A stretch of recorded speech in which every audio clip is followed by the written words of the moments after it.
Isn't this all from the good out of the big things they're talking to? Superior, they said your mom here's up for dead. When the girls and all been like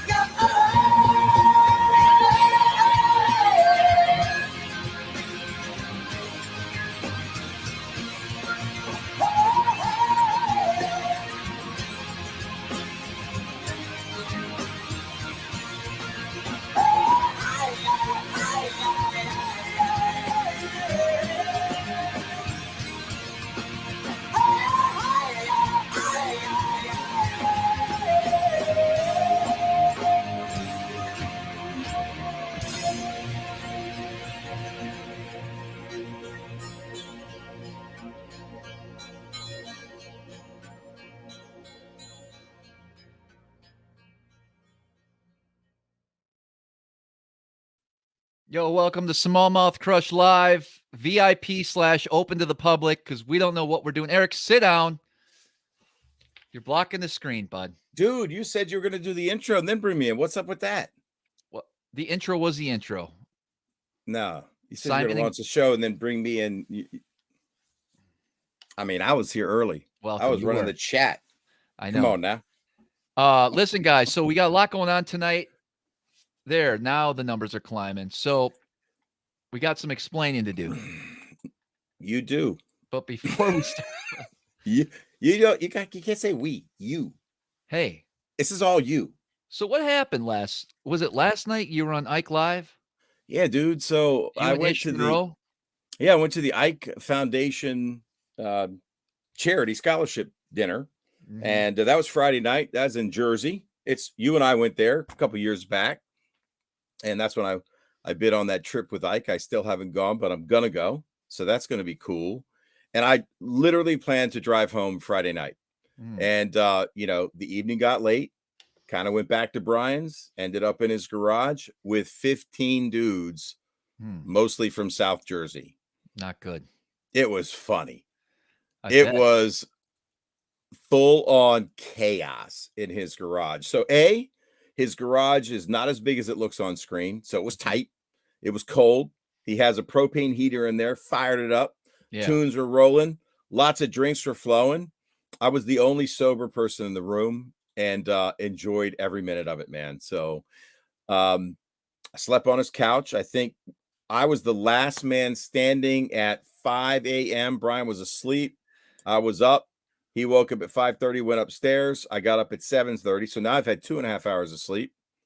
On my way home, Brian's like, man, you want to run the chat for the Ike Live show tonight? And I'm like, for real? And I said, I called my wife. I'm like, I'm coming home, get a couple hours sleep. She's like, what are you doing coming home? Turn around, get a new shirt, get a hotel, take a nap, and get up and post. So that's what I did. Posted up.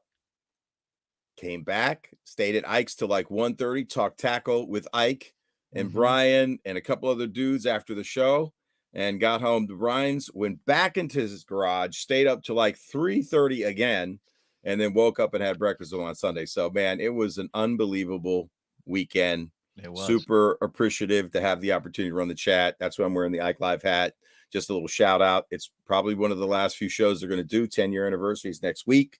I don't think it's going to be a regular thing, but we'll see, man. So it was awesome to be in studio and just to see it all, man. I watched that show a ton, as you know, and been a participant in the chat and being able to chat with people, running it. It was fun, man. Billy Strings was on, Emmy Award winner.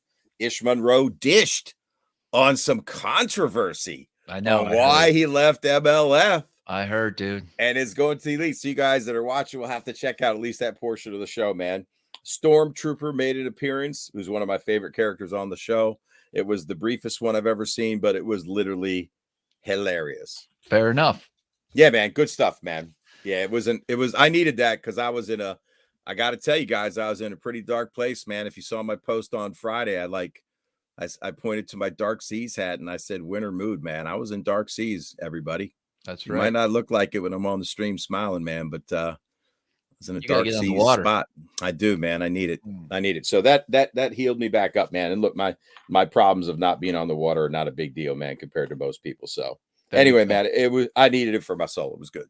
So if you guys watched our last live last week, Monday, you saw me trying to deal with some sharks down in Florida, which was a good time. Terrible stream because of the internet, but you guys, you and BTC handled it well for me. So I appreciate you taking over because I was pretty much frozen, I guess, most of the time. But I do have some vlogs coming out. I got my vlog from my trip back to Wisconsin as well as Florida in the next 2 weeks. And we got a pretty busy week ahead here as well. And I wanted to change things up a little bit tonight because we did have a regular VIP. So all the VIP members that we do have, of course, can we go back before this really important announcement to a 3:30 a.m. video call from you? Maybe later. Okay, that will be the after hours. So there's going to be an interesting story for everybody. I think you'll find it interesting. Travis popped in on a FaceTime as I'm in South Jersey Friday night, and he didn't know it was me for at least 3 minutes. I'm in frame, and he goes, "Dude, I haven't talked to him for like 2 minutes. He goes, what are you doing there?" Anyway, so that'll be part of the after hours discussion if we have one tonight, because I'm still running on like 6 hours of sleep for. We'll see how it goes. So. We'll see how it goes. Anyways, anyway, sorry to interrupt, but I just have to. Yes, I want to give a big shout out to this week's sponsor, of course, Beast Coast Fishing. They were actually, I just spoke to Derek, the owner, actually a little while ago. They all went to the New England Fishing Expo. And pretty much sold out of everything. Of course, they carry the SmallmouthCrush sniper jig, which has been a huge success. And you guys can probably head on over their website, or a lot of the other tackle companies will have those jigs in stock as well. But I know they had a heck of a weekend, so we just want to give a shout out to Beast Coast. And I'm sorry I missed everybody up at the New England Fishing Expo. I do want to say I will be where am I going next week? So the 11th, I will be doing a seminar at the Smallmouth Saturday. Is that what it's called over at Susquehanna? I don't know. Smallmouth Saturday at Susquehanna Fishing Tackle. I will be there at 8 a.m. doing seminars throughout the day. Nice. You guys want to hang out, say hi, and we'll be going over some in-depth smallmouth fishing. So let me know in the comments who's all going to be there, who's up in the area.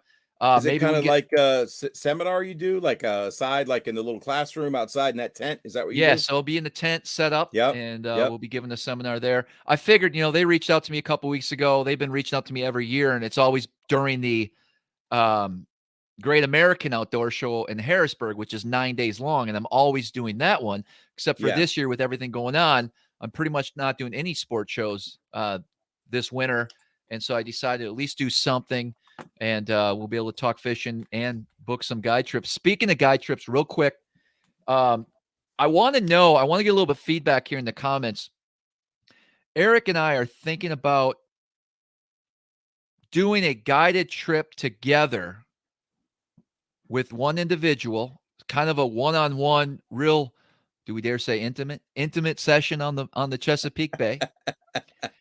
And we're only going to be offering about 4, 5, maybe 6 dates this spring. Maybe 4. Maybe 4. This depends on my derby schedule and work, man.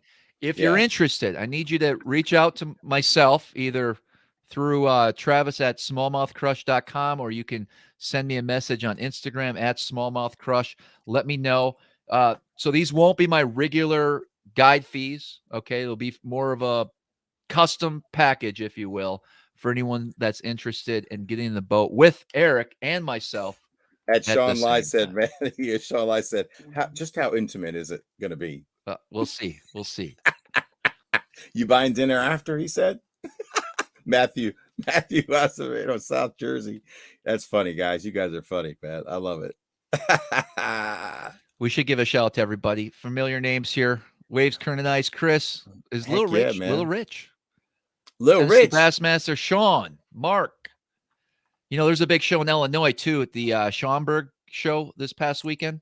Schaumburg. Yeah, I was almost going to stop in on my way back through, but Sean goes, "Yeah, I'd pay for some intimacy with Epic Eric.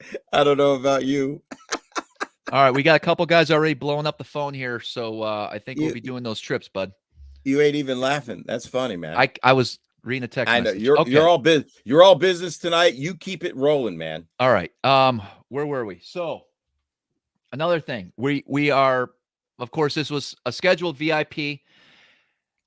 I want to make sure I didn't miss anyone.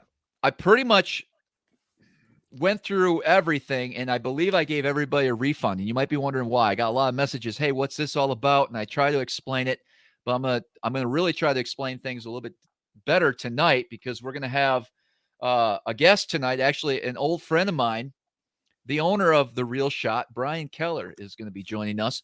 And I think before we get into like the news, I want to reminisce a little bit with Brian. So let's bring Brian on.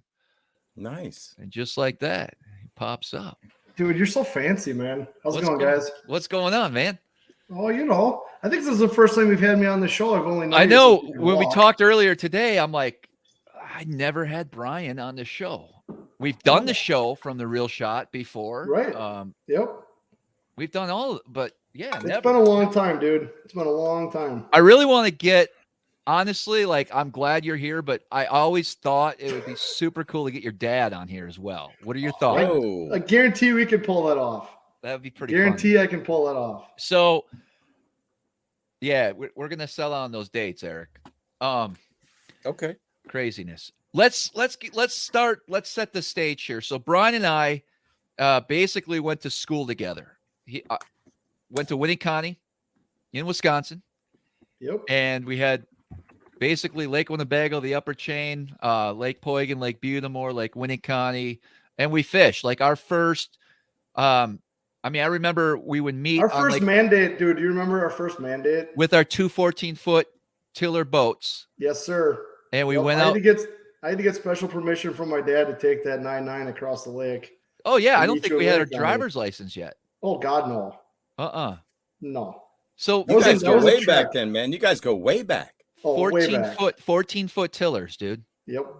Man. 14-foot tillers with 9.9s. We had our little first mandate in the boats. That's awesome, man. Yeah. It was pretty crazy. You remember that? That was a long time ago. Holy cow. Yeah, I remember it all. And then we kind of upgraded. I went to your house and you had the big Alumacraft there. Yeah, with the 150 fast strike. Here we had you the got Johnson permission fast to go. strike. You got permission to drive down to Daggett's Creek, and we went bass fishing. We caught like a pickerel or something. A pickerel on a spinnerbait, a pike, I guess. Pickerels in Wisconsin. A pike, a little pike. Thank you. Yeah, I was about to say chain pickerel in Wisconsin. I think there is. It's so weird. Do you remember popping the rivets out of that boat in that tournament? Yes. Oh man. So then these guys dark past about fishing for fish with teeth and white tips on their tails. Well, there's a few people. Do they? I don't want to try to ruin it for you. No. We fished our first. We fished a big tournament together in 1998, the Fleet Farm Open. Oh yeah. Fleet Farm. Yeah. Fleet Farm Open. Yep. I think we took 4th, right? We did. We took 4th, and we almost missed our high school graduation. That too. Well, that was a different tournament, but no, that was the same one. Yeah, dude. right. No. Yes. See, that's where you're wrong. The one we missed was the Wolf River Species tournament. No, it was not. Yes, it was, dude. No, it wasn't. Because I vividly remember you caught that 4.5 pounder off of a silent point. You're wrong. Yes, you did. Yeah. I remember catching that big bitch, but I'm gonna ruin this story for you, because obviously you have these memories that are all messed up, because the Fleet Farm Open was in August. You're right. Well, yeah, you're right. Thank you. Okay, you're right. We almost missed graduation fishing the Wolf River All Species tournament. God, Wolf River. I love the name. Wolf River. You do remember catching that 4 pounder though off of Silent Point, right? Yes, with like 0 time left, and we had to break everything to get back, because that's what Eric, we're literally 16 years old. That's crazy, man. I remember, if you're gonna have my dad, I remember we're sitting at the launch, and I remember to go out in the morning, and I'm like, Dad, why is the live well pump just nonstop running? Like, that's just not okay. Boat's literally leaking water. I'm like, that's what we got the pump for, right? It's ridiculous. So then we did a lot of we did a lot of duck hunting too back in the day. Oh, yeah. Both my dad, your dad, we all would go out there. And we got so many stories, guys. And sometimes it takes, there's so many that we forget, but a couple that stand out. One was the ghost cow. I'm going to bring that up. I was just going to ask you that. Yeah. So we saw, Eric, I'm going to tell you right now, we were driving to the Eline Marsh in Waukau, Wisconsin. Yeah. It's 3:30 in the morning Right. on a late October. Foggy is all get out. Very foggy. Like Literally, you couldn't see the front of the truck fog. could not see the front of the truck. That's the key. So I was driving, right? Yeah, you were driving. For some reason, we had to slow down. The fog. And then the windows were down. And Yeah. did this really happen, or are we dreaming? Dude, there was a ghostly cow standing in the middle of the freaking road. A white cow. And right it was in just front. down from that butcher plant, remember? Yes. There's that butcher plant in Amro. Literally, this cow's in the middle of the road. Travis slams on the brakes. We both start freaking out, and then it was gone. And the next thing you knew, remember, it was literally standing by your window and looks at us. Yes. And we're just like, ah! We freaked out. We freaked out, dude. Did you drive right through it?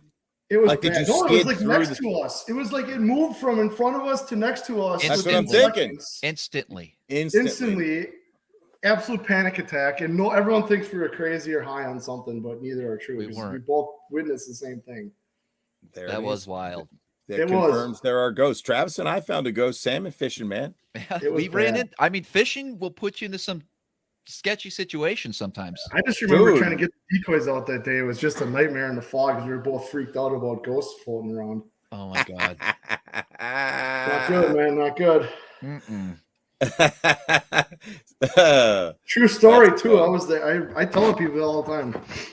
Yeah, it was pretty wild. So anyway, so we hunted. We did a lot of fishing. Obviously, that's kind of where I got my start in tournament fishing. Was the walleye scene.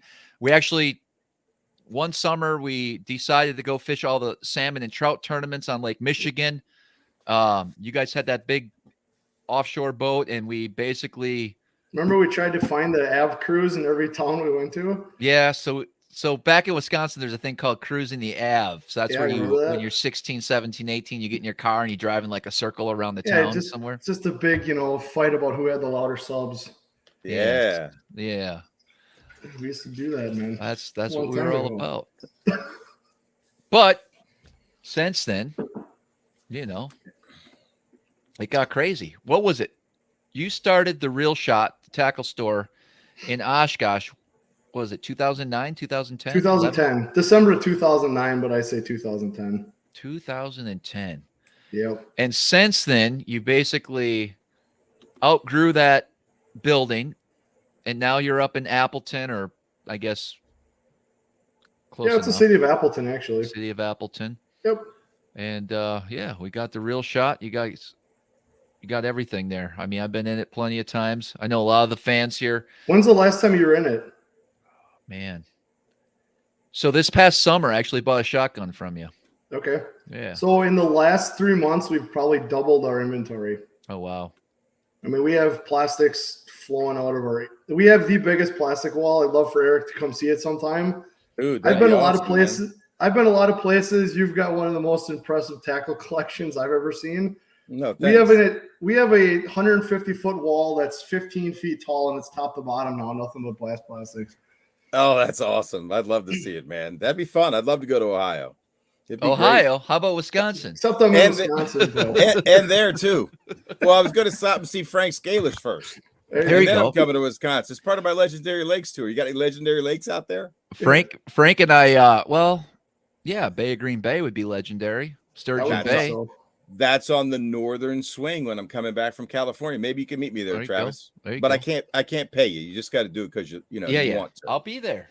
Okay. I try to get back at least twice a year. Weren't you just here like a week ago? Yeah, real quick though. We so the son went to Arizona with the grandparents, and they picked him up from here. So I had to pick him up, but we flew to Florida for the week and then back, and then drove everyone back home. So, Okay. yeah, it was hectic. The last month has been crazy. But we're finally getting settled in.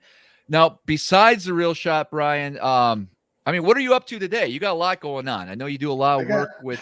Just talk to me. Give me your bio. I get bored really easy, right? So I started the Real Shot in 2010, got that up and running. It's kind of self-sustaining right now, which is good. And then I've always been into video production. Like if you remember back, we used to videotape stuff all the time. Like I've seen you pull out some real old videos of us duck hunting and stuff like that. Sure. So we've always always been kind of around the cameras and that kind of stuff. And I mean, if you're paying attention to anything, the whole world revolves around digital media, right? I mean, that's the name of the game. So in 2019, I had this crazy idea for head-to-head fishing. I don't know if you never fished it, but it was just more of a 1v1 type of fishing tournament. Well, then 2020 hit and COVID, and we ran a whole bunch of tournaments that got kind of big in 2021. In 2021, we ran a professional walleye series for a year. And in that meantime there, if you guys have heard of the National Professional Fishing League, NPFL, right? NPFL, yeah. Gary Atkins won Angler of the Year, right? Yeah, absolutely. He used to be on Travis's team. Yep. So he's sponsored by The Real Shot. So we just did actually my own podcast last Friday. We did with Gary, one AOI. Nice, man. But so I started this production company in the meantime, and we actually do all of the production for the NPFL. And within this whole thing started basically our own streaming platform, which is kind of we call it PHYXTV. It's PHYX PHYXTV. And it's kind of a marriage of YouTube and Netflix. So we're reaching out to content creators to get them in. It's kind of a big video co-op or a co-op of creators, so to speak. That is a truly freedom of speech, Second Amendment rights, real freedom oriented platform. Because like I said, I've got my FFL to sell guns through The Real Shot.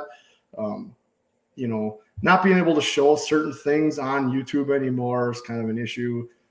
But having the platform that guys can do a lot of the things that we all love to do with the hunting and fishing, political spheres, a whole ram of different things that we're putting on that platform. And that's kind of my new project right now, is getting this video TV platform up and running. Very good.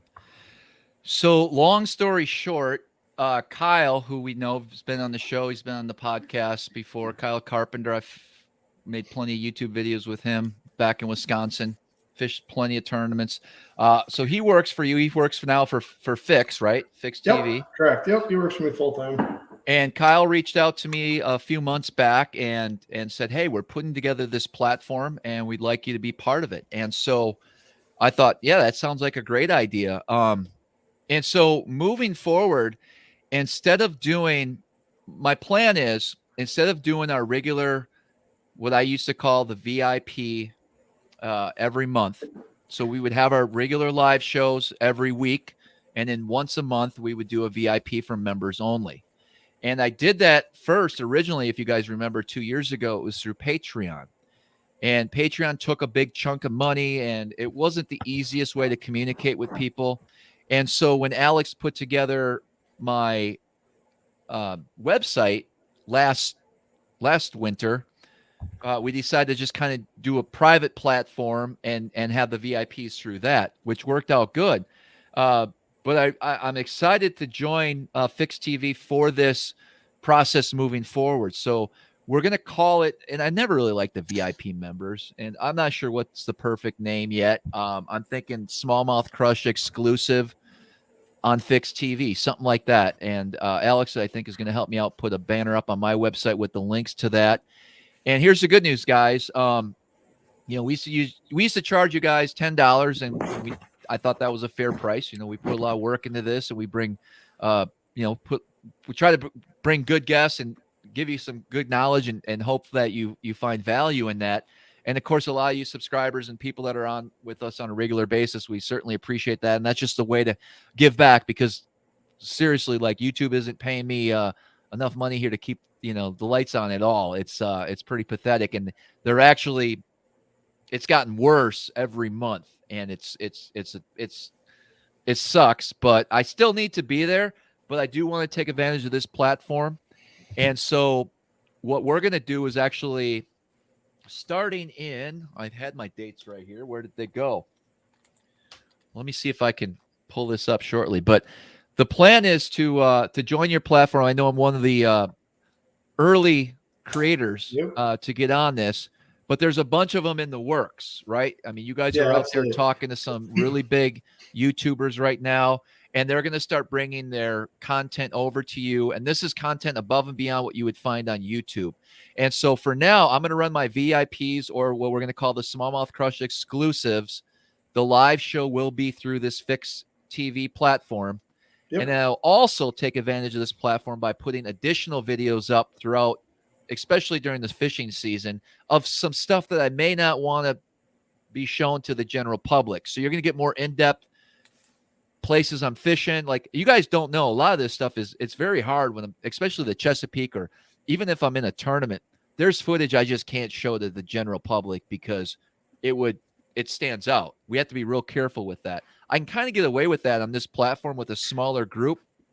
And then the plan is to also just put additional content out there throughout the year. So not only are you guys going to get the VIPs or the Smallmouth Crush exclusives once a month, you're also going to get additional content from myself and Eric at the Bass Lab to help, give you more content and more things. Not only that, you're also going to be able to look at all the other creators that join and their content. So it's basically, what is it, $5.99 a month? Yep, it's $5.99 a month is what it comes down to. I'm going to share the link here, guys, in the comments. And, of course, it's going to be in this video description. But that's where you go to sign up. The next VIP, I keep saying VIP. I got to stop saying that. The next Smallmouth Crush exclusive will be February 20th. And we'll have a schedule put up on the website. And I think on your platform, we'll be able to do that as well. Absolutely, yep. If I'm not mistaken. So yeah, I think the other thing too is obviously follow your link, get signed up. But then there's also, we have apps on iOS, Android, Fire TV, and Roku. So it's going to be very easy for everybody to find your stuff and be able to watch it basically anywhere they want to watch. Very cool. Heck yeah. So that's the schedule there. We're still doing every month. So we're going to start February 20th. It's just going to be like our regular lives. Let me see if I can find. So here you go. Special live show once per month, exclusive content, ad-free, and see all the content from the other PHYXTV creators for $5.99 a month. And if you go over that link, we got a couple videos up right now just to get some content up there. But that's how you sign up if you use that link. And what I'm also going to do, remember that day, Eric? Sure do. Man, crazy. What we're going to do tonight, too, is I'm going to do a pretty big giveaway. Now, obviously, Ken said he signed up for Fix last night. Did you use my code, Ken? Awesome. No. Guys, it's really important to use my code, though. If you guys want to support this channel, that's the only way. You have to use the code. If you just go on their website and sign up, Travis is out. You still get paid on views, though, Trav. That's true. That's not all bad. It's not all bad, but it works. So what we're going to do tonight is I'm going to go through a little giveaway here. Anyone who signs up through that link, which I'll put in the comments every once in a while here. Let's see. What can we give away? Man. All right, let's start with, we're going to give away a TRS hoodie. Oh, nice. There you go. All right. Nice. A Mercury beanie. This is big, guys. We got perfect season for it. An AFCO MonsterBass long sleeve. Ooh, that's performance wear, right? Oh yeah, this is a thicker one, more for those cooler mornings on the lake. We're gonna give that away. We got a MonsterBass box we're gonna be giving away with a bunch of baits. Heck, I'm even on the cover of that one. There you go. How about that, bro? We got a TRS sticker, bunch of baits, spinner baits. We got the Trickster, the Rick Clun Tricksters in there. We got some Ned rigs. I see some Rick Z-Man. Clun Trickster. We got it all in here. And we're going to be giving away 2 of the Great Lakes Finesse. Drop or what? Man. Smallmouth Crush proof in crushed shad. We're going to throw those in. So if you guys do sign up, let me know. Let me know in the comments. We're going to keep track, and we're going to pick one lucky winner here at the end of the show. People want to know if those sweatshirts are children's sizes. So both of them are extra large. I'm just kidding, bro. It is Come on, what man. it is. You got to smile, man. It is what it is. My brother's all business tonight. Travis, let's go. All right, I'm done. That's it, guys. Woo! Let's have some fun here. So what else we got? Eric? Brian? You tell us. What you I don't got, know. man? I'm done for tonight, man. You're the host, man. What am I supposed to do? Oh, with yeah, this? yeah. Yeah, we're just following the show notes. I got my own shows on PHYXTV if you really want to come. What do you got? Hey, when do you want to come on Matt and my show? Call it the Dude Factor. When do you want to come on? That's funny. What's it called? The Dude Factor? Yeah, the Dude Factor. I like the title. It's good. It's a PHYXTV exclusive podcast, like show. We do it live 3 days a week, Monday, Wednesday, Friday at 9 a.m. Oh God, what's it about? Whatever comes up that day. It could be football over the weekend. Sure. Could be. Well, Travis is Who out. knows what. I'm out. Oh, we could show up and talk about you and I fishing ain't and talking about whatever. football. Oh, I'll he's talk got, Talk about he's whatever got- conspiracy you're into. I'll We never. could talk Oh, about we anything. could. Dude, I mean, yes, he'd make you I show would. up. Yeah, he's totally on, man. He's got a Yes. new thing. All the other things are canceled, and this new thing called the Reset. Tune in at 9 a.m. on the Dude Factor. When are we going to do Travis that, Mansell's Sean? Let's Day. go. Let's go. And hey, Hey. everybody, all the 136 people watching now, you got 18 years to get your shit right and do everything and say everything. Well, if you're going to you give it need all to away, say. Eric, then why have But the there's show? so much more. What happens in 18 years? How do we get there? Where should I live? How do I get the boat to Egypt? I mean, there's so much behind I it. will The go world is on. over in 10 years, though. How do we get to 18? Oh, don't even worry about I'm it. not Oh, getting that. there's layers. Well, there's primary, secondary. He's not clear on everything, but All it right, sure all is right. Well, interesting. I was told that we're going to all die from global warming in 10 years, so I don't know. Man. Yeah. All right. So everybody's asking for the code. There's no code. You just have to go to this link Follow that link. that I've been putting in the comments. Copy and paste, or go in the description below, and that takes you right there. Are you done, 18 Eric? years. Huh? Dude, I'm just trying to spice up. Dude, let's talk. What's it called, dude? The Dude Factor. The Dude Factor. I'm just You know, trying I to wanna- get you fired up for the Dude Factor at 9 a.m., man. You See, finally got a I- platform where you won't get demonetized and you can talk and you can just go off. Hey, we spent the entire morning this morning talking about how rigged the NFL officiating was on Sunday. There you go. Oh, it's No, perfect. it for is. guys. Absolutely. Travis, Absolutely. this is perfect for guys. Don't even pretend like you 100%. fucking know what he's talking about. Are you kidding me? You're trying to oh yeah, totally rigged. I It watch has to football, be. man. Shut up, man. You don't know shit about geez. it, man. Come on, man. Don't Who's be playing fronting. still? Let's make this thing Well- real right now. You don't know jack about it. Well, Who's it's playing? it was the championship games, man. It's KC and Philly now in the Super Bowl in 2 weeks. Oh, so now the Super Bowl's coming up. Yeah. No, but we have a good time with the show. Yeah. It's a lot like this, but we talk about fishing and hunting sometimes, but a lot of times it's just whatever Right. comes up. Hey, by the way, guys, It's really perfect for you, Travis. You got to go. Do I it will. tomorrow. I'm in. You could be. Listen, Are you available that time of day? Because you could be like a weekly guest for all I care. a good time. 9 in the morning, sure, for a Yeah, little while. I mean, that's Well, central, of course. What times it get daylight? 10. Ooh, No, it'd that's be not 10 good. Eastern. He's usually better at night. 9. They think I'm a vampire. I don't know All why. right, fair. It's I've been accused of I actually sold my vampire coffin this past weekend, so it's that big We've thing I had in my We've Yeah. been doing the show live, but we've actually been talking about switching that up and just recording the show Recording and letting it. air at night. I mean, That's a we cool do idea. get some live interaction, but it's harder because we try to base the show a lot around different guests, so it's always something different to talk about. And Is we've it been just interviewing. you, or is there No, somebody me else? me and Matt Trotz. He works for Fixed Productions as well. Okay, guys. We have a really good time. We've been interviewing a lot of the content creators coming on the Fixed platform. Oh, nice, man. So that's what we've been doing lately. But yeah, we just have a good time with it. We had Chad Smith on there, the co-angler. Chad Smith, he was on there this morning talking about how his record on the co-angler side in the opens and all that kind of stuff. So it'll be fun. I don't even know who Chad Smith is. I didn't either, Oh, to be honest. well. But I guess he holds a record on the co-angler side. Is like 8 out of 10 tournaments in a row. He finished in the top 10 or something. Damn, that's pretty damn good. That's what I said. I said from a back of the boat co-angler, that's pretty consistent considering you have no idea what you're dealing with every day until you get out there. Absolutely. Did he talk about how he did it? Like, did he keep a couple things in his bag? Was he throwing? He was a little tight-lipped about it. I'm not gonna lie. You Oh, know, really? I would be. Wouldn't you Yeah. be? Mhm. I mean, if the dude was like 8 out of 10, top 10, man, I'd be tight Right. up too, bro. But he's bringing content over to PHYXTV, so we've been interviewing a lot of guys like that are trying to play the content game like everybody else, right?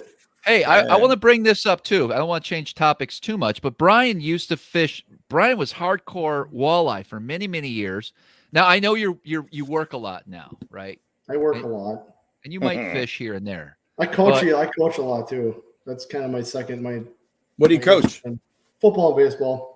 Dude, I loved coaching, man. It's one of the most gratifying things I ever did. Yeah, I agree. It's been 12 years now. I've been coaching varsity baseball, varsity football, and then I went back with my oldest son's is going to be in his sophomore year of college. He plays football now. He just transferred to the University of Oshkosh, and then went back to Pee Wee this last year with my younger son. Oh, dude, so Pee Wee was the best for me. And we won a state title this year. So nice, man. What are you head coach? Offensive? I was head coach. Yeah. Yeah. What kind of offense did you run for the Pee Wees? I run it's an I formation offense, but it's kind of like I said, I was an offensive coordinator on the varsity for 10 years. So I was did you guys run spread? We ran a little spread. It's pretty hard to run spread with sixth graders. But we ran some spread concepts, a lot of I formation, split backs, that kind of stuff. Yeah. But yeah. Yeah, I ran the DC wing T. Okay. With the nasty split. Nice. Yeah, man. We threw the ball, bro. We threw the ball with the little dudes, man. We were like 14 for like dude show. 14 for 18, man. On the show. Yeah. We ran the sniffer. The sniffers are a big thing now. That front fullback. So it's kind of like, the old fullbacks lined up in a quarterback type of deal. Now we're taking them and moving them right behind like the guard tackle gap, like the A gap. That's what I did. That was my Super 33 quick play, bro. There you go. That was awesome. And literally they got huge. They got the ball. It was a Super 33. They were never ready for a silent count most times, man. It was we won state in 13. I actually won a state title in varsity too. So yeah, dude. I like coaching football. It's a fun time. Oh, dude, it was hysterical, man. I'd go heavy jumbo right, man, and those little fools on the other side, they had no idea how to shift. I'd do it on the short side of the field right near me. I'd keep running. Then I'd run a counter once they shifted. We ran a Superman 17, man. It was like everybody on one side. I had really cool names, man. We'll have you on. We'll just talk about football for an hour. Yeah, dude. Yeah, absolutely. Travis, I didn't know you were so anti-football. You went to Packer games with me. What's your deal? I did in the past. I'm not going to get it. I'll get into it. I'll get into on the dude show, but Travis went to football games, and then I didn't know Travis is so anti-football. That's all news to me. He's anti a lot of things, bro. You don't know Travis very well, but he's anti. Let's see, what is he anti? Anti everything, but he's definitely anti-pro sports. He's even anti-pro fishing. He doesn't follow the Bass Pros. Oh God, he hates them people, man. Are you kidding me? He despises it. He has a real distaste for it. You got to catch up with him. What do you like, Travis? Let's start there. It's a short list. Fishing. I love saltwater fishing. I see your dad was down at the Keys right when I left, and he's down there right now on the two conscious boat. Hey, do you want an update on your subscribers? I'm watching them come in. Yeah, what do we got? Do you want an actual number or no? I don't. Yeah. The last time my email refreshed, it was at 13. Oh, that's it. Come on, guys, let's go. We're doing good, man. And listen, Moral Show. I'm going to try to promote this as much as I can, and we literally are going to bring some kick-ass content to this platform. So, I don't know if you want to mention names, but there is some other heavy hitters out there, right, in the YouTube community that's thinking about coming on, or that you guys. We've had a lot of conversations. I think it's too early to mention any names because I don't want to be accused of luring people in or anything like that when the content's not actually there. But we are talking to a lot of people. I've got 2 full-time salespeople right now that's all they're doing every day is working on signing up content for the platform. So there's no NMV. If anybody else is watching too and they're interested, I guess, is that okay if I say that? Yeah. But there's no cost to the content creator, and you can get paid immediately. There's not, a lot of platforms you have to reach a certain subscriber limit, or you have to reach a certain number of reviews before you can monetize. And with us, there's none of that. So perfect. And it's open to anything. It's not just hunting and fishing. Like my wife's got an antique store, and she has her live sales show that's on there every Tuesday at 9, and she sells the crap out of stuff on there. So there's all sorts of different random, other stuff. We got a Jake Jacobs. He's got a political podcast on there. We're actually working on a 5-part documentary series where he's going down to the border in Arizona, and he's really getting in depth on some of that stuff that's going on. And if you're into that kind of stuff, so there's a lot of stuff coming up. Very cool. Stay away from the political thing on here if I can for you, Trev. Yeah, I learned my lesson. That or the C word, you know. Yeah, but you don't have to worry about that anymore. When you move know, over, you can say whatever you want within, That's right. you know, That's right. as long as it's not a hate group thing, you can say it. Right. No, I get it. I get it for sure. What I was going to say before you guys start talking about Superman and triple laterals and stuff. Wow, Eric, you got work to do, man. Damn. Well, yeah, I got it, man. Hey, look, there's a new guy on tonight. It's called Unepic Eric. Unepic, he's a fan. Welcome to the show, Unepic Eric, hiding behind your little name. That's funny. Hey, Travis say, who's that chode? Oh boy. Let's go to war, bro. I'm kind of feisty in the winter. What did I do to piss you off? Let's hear it. Maybe he's just being funny. Yeah, I hope so. What do they say? Imitation's the serious form of flattery. I like it, man. I think he was pretending to be Rick Plum the other night. Ah, now we know who you are, bro. Now the truth comes out. Anyway, so Brian gave up walleye fishing. You got into bass fishing a little bit. You actually bought a bass boat. And tell me about like why the change. And are you still like, I mean, do you fish anymore, bro? Well, I didn't do last you even fish, bro? Not as much as I should. I mean, so I built a house last year, so that was kind of landscaping and the whole spiel, right? You were just here, you saw that project. Yeah. So that's now that that's done. I mean, my plan is to get back on the water full time in 8 years. Really? That's my plan. Yeah. Full time in 8 years, but in order to do that, so like we talked about this a lot on the show this morning. So I traveled for 15 years. I traveled, fished all the walleye stuff I could find, 15, 20 events a year. But when I started having kids and the businesses started growing, it was hard to stay mentally focused on being where I was and not answering emails and missing my kids' stuff and all that jazz. Yeah. So that's why I kind of pulled back for a little while, focused on running the businesses and stuff. And once the kids get a little bit older, back I go. Yeah. My kids are older than yours, remember? So I'm good. Uh-huh. That's true. But Eric, you okay, bud? Hang in there, bud. You don't worry about me, bro. I'm fine, man. I ain't worried about you. You know me, man. I don't like haters, bro. I know. But are we sure he's a hater? Look, dude, he's got a logo. I don't know, man. Is he a fan? Is he a fanboy or a hater? Let's explain. Find out. Let him explain. He has the floor. Speak for yourself, Unepic Eric. Let's hear what you got to say. All right, Dennis goes, when walleye fishing, did you use lead or tungsten? I think originally it was lead back in the day, right? Because they didn't have tungsten. No. We're that old now, but now it's all tungsten. Yeah. Hey, and for the record, Travis gave me the epic name. Truth or not? Yeah. I always felt a little funny about it. I love it. But I'll tell you what, the transition from walleye to bass was walleye fishing is just not going anywhere, man. It's just not good. No. I don't know if I can say that aloud. It just doesn't. No, it's localized for sure. It's localized, but it's just I don't know. It's very stagnant. It hasn't changed much since when you fished it, to be honest. Yeah. And then when you look at it on the bass side, you got huge events on the elite side. You got huge events on this NPFL stuff now. I mean, it's just there's so much more growth and cool things happening on the bass side. It's hard to keep your feet in the sand. You know what I mean? Yeah. Right on. No, I get it. Did you guys hear what we're doing this year for the NPFL weigh-ins? No. Can I talk about that, or is that? Yeah. This is a fishing show. All right. It is. So Eric will understand this. So you've seen the Eli Payton show, right? On Monday Night Football. Oh, when they I honestly, I played sports, I coached, I watch a game here and there, but I've never, even since I've been a kid, like a baseball card guy. Got to go to the game. Fair enough. I loved playing. The only sport I did follow was a Bassmaster magazine, lifetime subscriber. Okay. Loved to watch the early Bob Cobb shows. You know, this, what was it called? God, man, it was like a ABC show. It was narrated great. Was it The Wild Sportsman or something, man? All that kind of stuff. I followed fishing. That's what I did. But I'd rather be playing than watching. You know what I mean? Yeah, but I've seen them. I've seen it like once where the brothers are on there, they're talking, they're narrating the game. That's funny to me. I don't tune in. I've only seen like a half of an episode, but it was hilarious. You guys love fishing tournaments, right?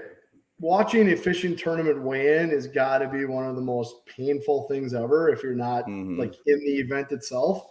So we've been streaming these NPFL weigh-ins for a couple of years, and that got me to thinking, well, we're going to have a new show. They're still working on the name of it, but Duncan and Fat Cat are going to be live commentating the weigh-in. Oh, my God. A lot like the Payne and Eli show, where we're going to be able to get guys straight off the stage right after they weigh in. They're going to do interviews live with Duncan and Fat Cat. They're still going to have the free streams where if you want to just watch everybody come across the stage, you're more than welcome to do that. But the NPFL is actually going to be a content creator for us as well. And the only place you're going to be able to watch their streams now is going to be on PHYXTV. And then this weigh-in show is going to be one of their shows behind the paywall that you can interact with Duncan and Fat Cat during the weigh-in. They're going to be doing live interviews. It's going to be more of a real show built around the weigh-in and not just watching guys come across the stage for 3 hours. I like it, man. Heck yeah. So I think it's going to be pretty cool. It's going to be something different. I've never seen it done before, at least not within fishing. So that'll be pretty cool. When's their first event? March 12th, I believe. Oh, wow. Okay. Is it where is it? Eufaula? No. Let me look it up once. You'd think I would know that. I think it's man. What? You know, I'm pulling it up right now. Pickwick, March 12th. That'll be a good one. So we'll be running that weigh-in show all 3 days of the weigh-in. It's going to be, I think that show is going to be almost better than watching, I mean, not better than watching the fishing, but it's going to be pretty entertaining because Fat Cat and Duncan will get to sit back, chill a little bit, get some interviews in there, bring in some non-fishing people to kind of liven up the show a little bit. It's going to be good. They got some good plans for it. So. Oh, man. Look, man, my crew is getting on Epic Eric. I like it. Listen, I there's one thing I don't like in the chats, and that's what's going on. So I did block him. Oh, good. There you go. Yeah. Thanks, Travis. I appreciate that. See you later on Epic Eric. He'll be back. He'll figure out a way to wiggle in. All those trolls always do, man. It's fine. I actually don't mind. I find it entertaining. But there's another YouTube channel that's non-fishing related that I like to watch, and they get a lot of just some of my stuff I'm into, and they get a lot of. You ain't gonna tell us? They get some trolls that come in every once in a while, and he takes zero. You know, we're not into that. So, yeah. Somebody up there, Charles, said he can't stand watching MLF or NPFL with the sound on. Why is that? I'd love to know.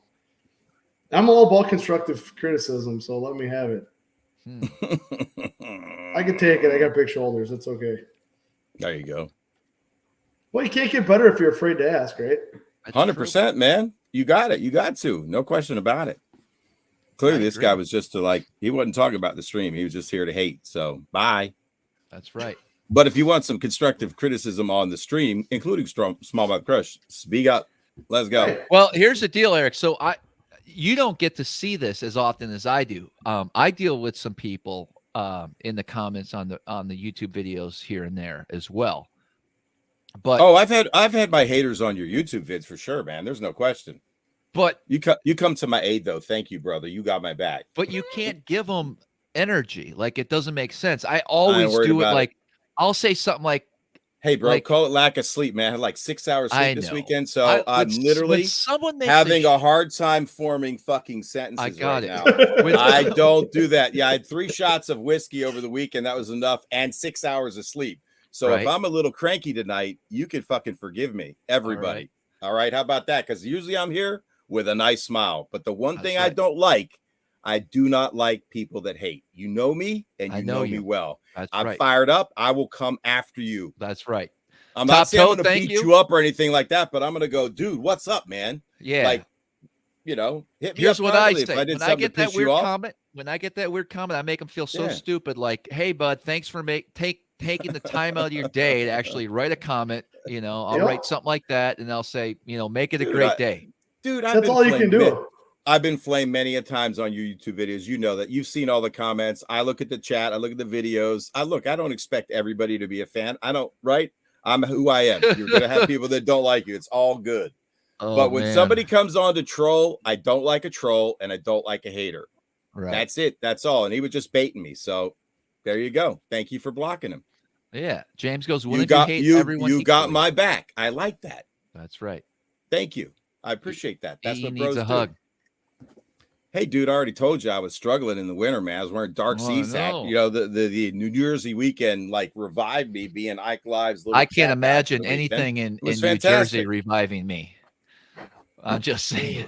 Well, you know, being with BTC, man, seeing his studio for the first time, man, I'd never been up there, bro. We've had him on the show so many times, seeing his homies, being at the Ike Live show, being at the foundation dinner was reviving. So the last thing I want to come into on a Monday night on your stream is this fucking little Joe hater, you know, forget it. Yeah. Bye. Right. That's right. Right now he's in YouTube editing his username. I was going to say he's changing his account right now. I hope he does. Come on back, man, because you'll get don't again. Egg him on, bro. I hope I do.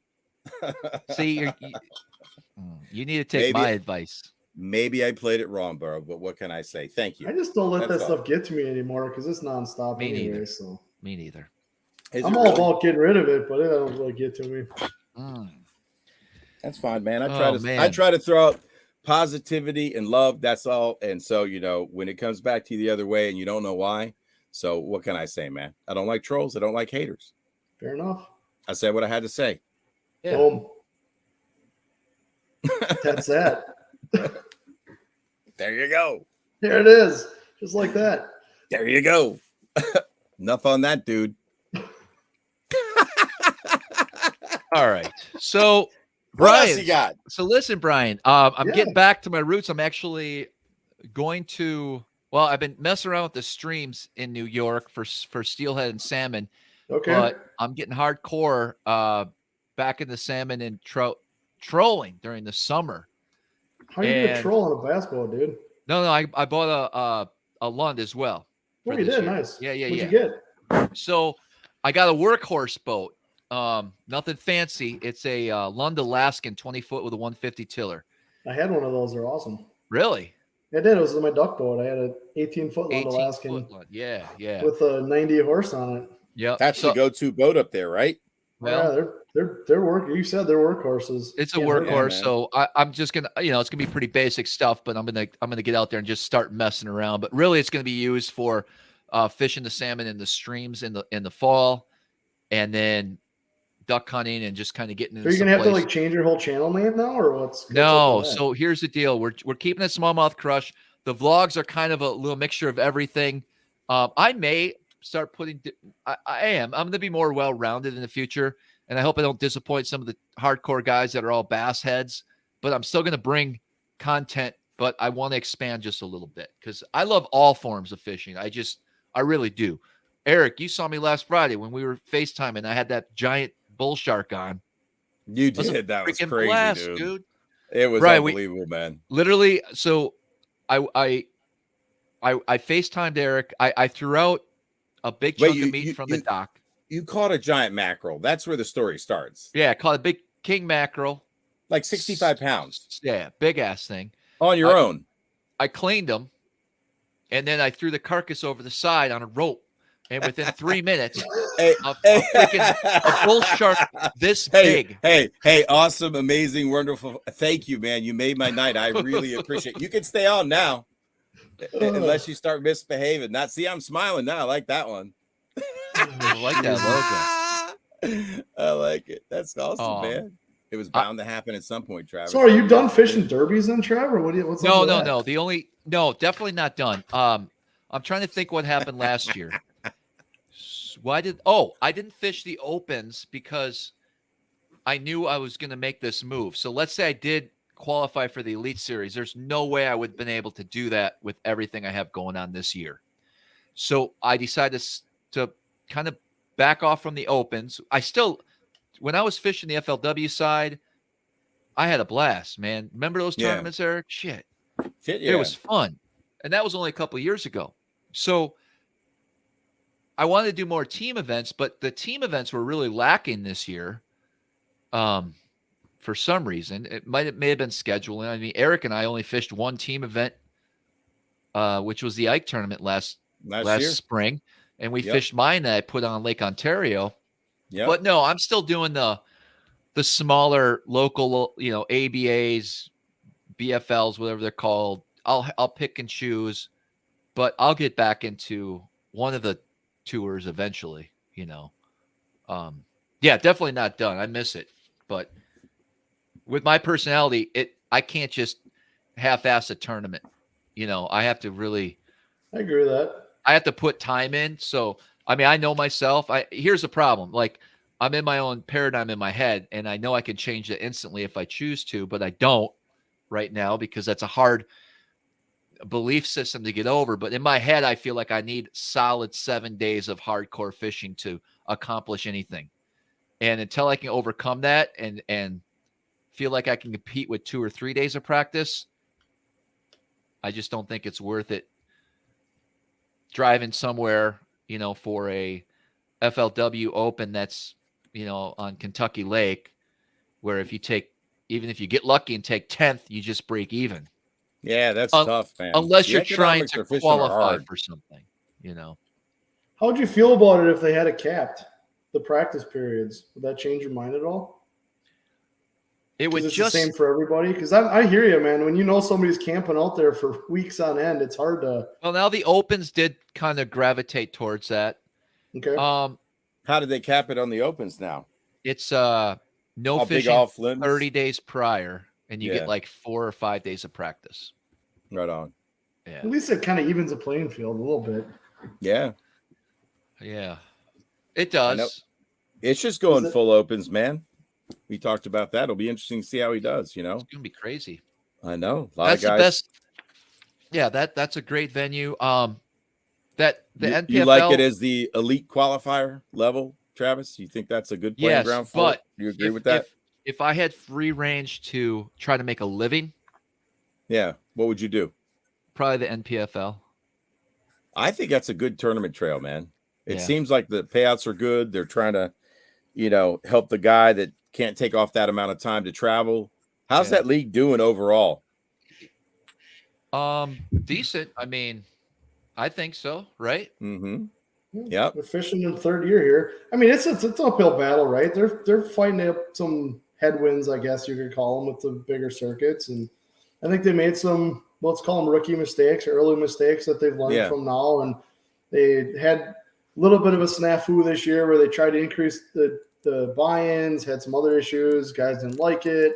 Yeah. By the time they changed it and recorrected, they got the $100,000 payouts and stuff. Some guys had already maybe signed up and fished the Opens or whatever. Right. So, I mean, they're going to have a league this year. I don't know if numbers or anything. That's not really what I'm privy to. But I think in the long run, it's the guys who fish it love it. I mean, the tournament for sure. I think the coverage of the events is pretty good. Obviously, I'm biased, but if you're a hardcore adaptable angler, I think you can do very well on the NPFL and clean house, because there's still a lot of, I don't want to call them wannabes, but there's still people that have that dream of being a professional angler, and they're able to go right to the top.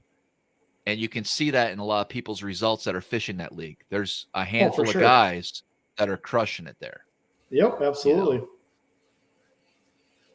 That's kind of what intrigues me. A buddy of mine from Western Maryland fished at Timmy Reams, and I think he top 10'd at the end of the year. He had a chance to really do well, get up there. I forget where he ended up, but I know him because I fished with him a couple times. I got a place up in Western Maryland, Deep Creek Lake. I think he's from West Virginia, but good dude, man.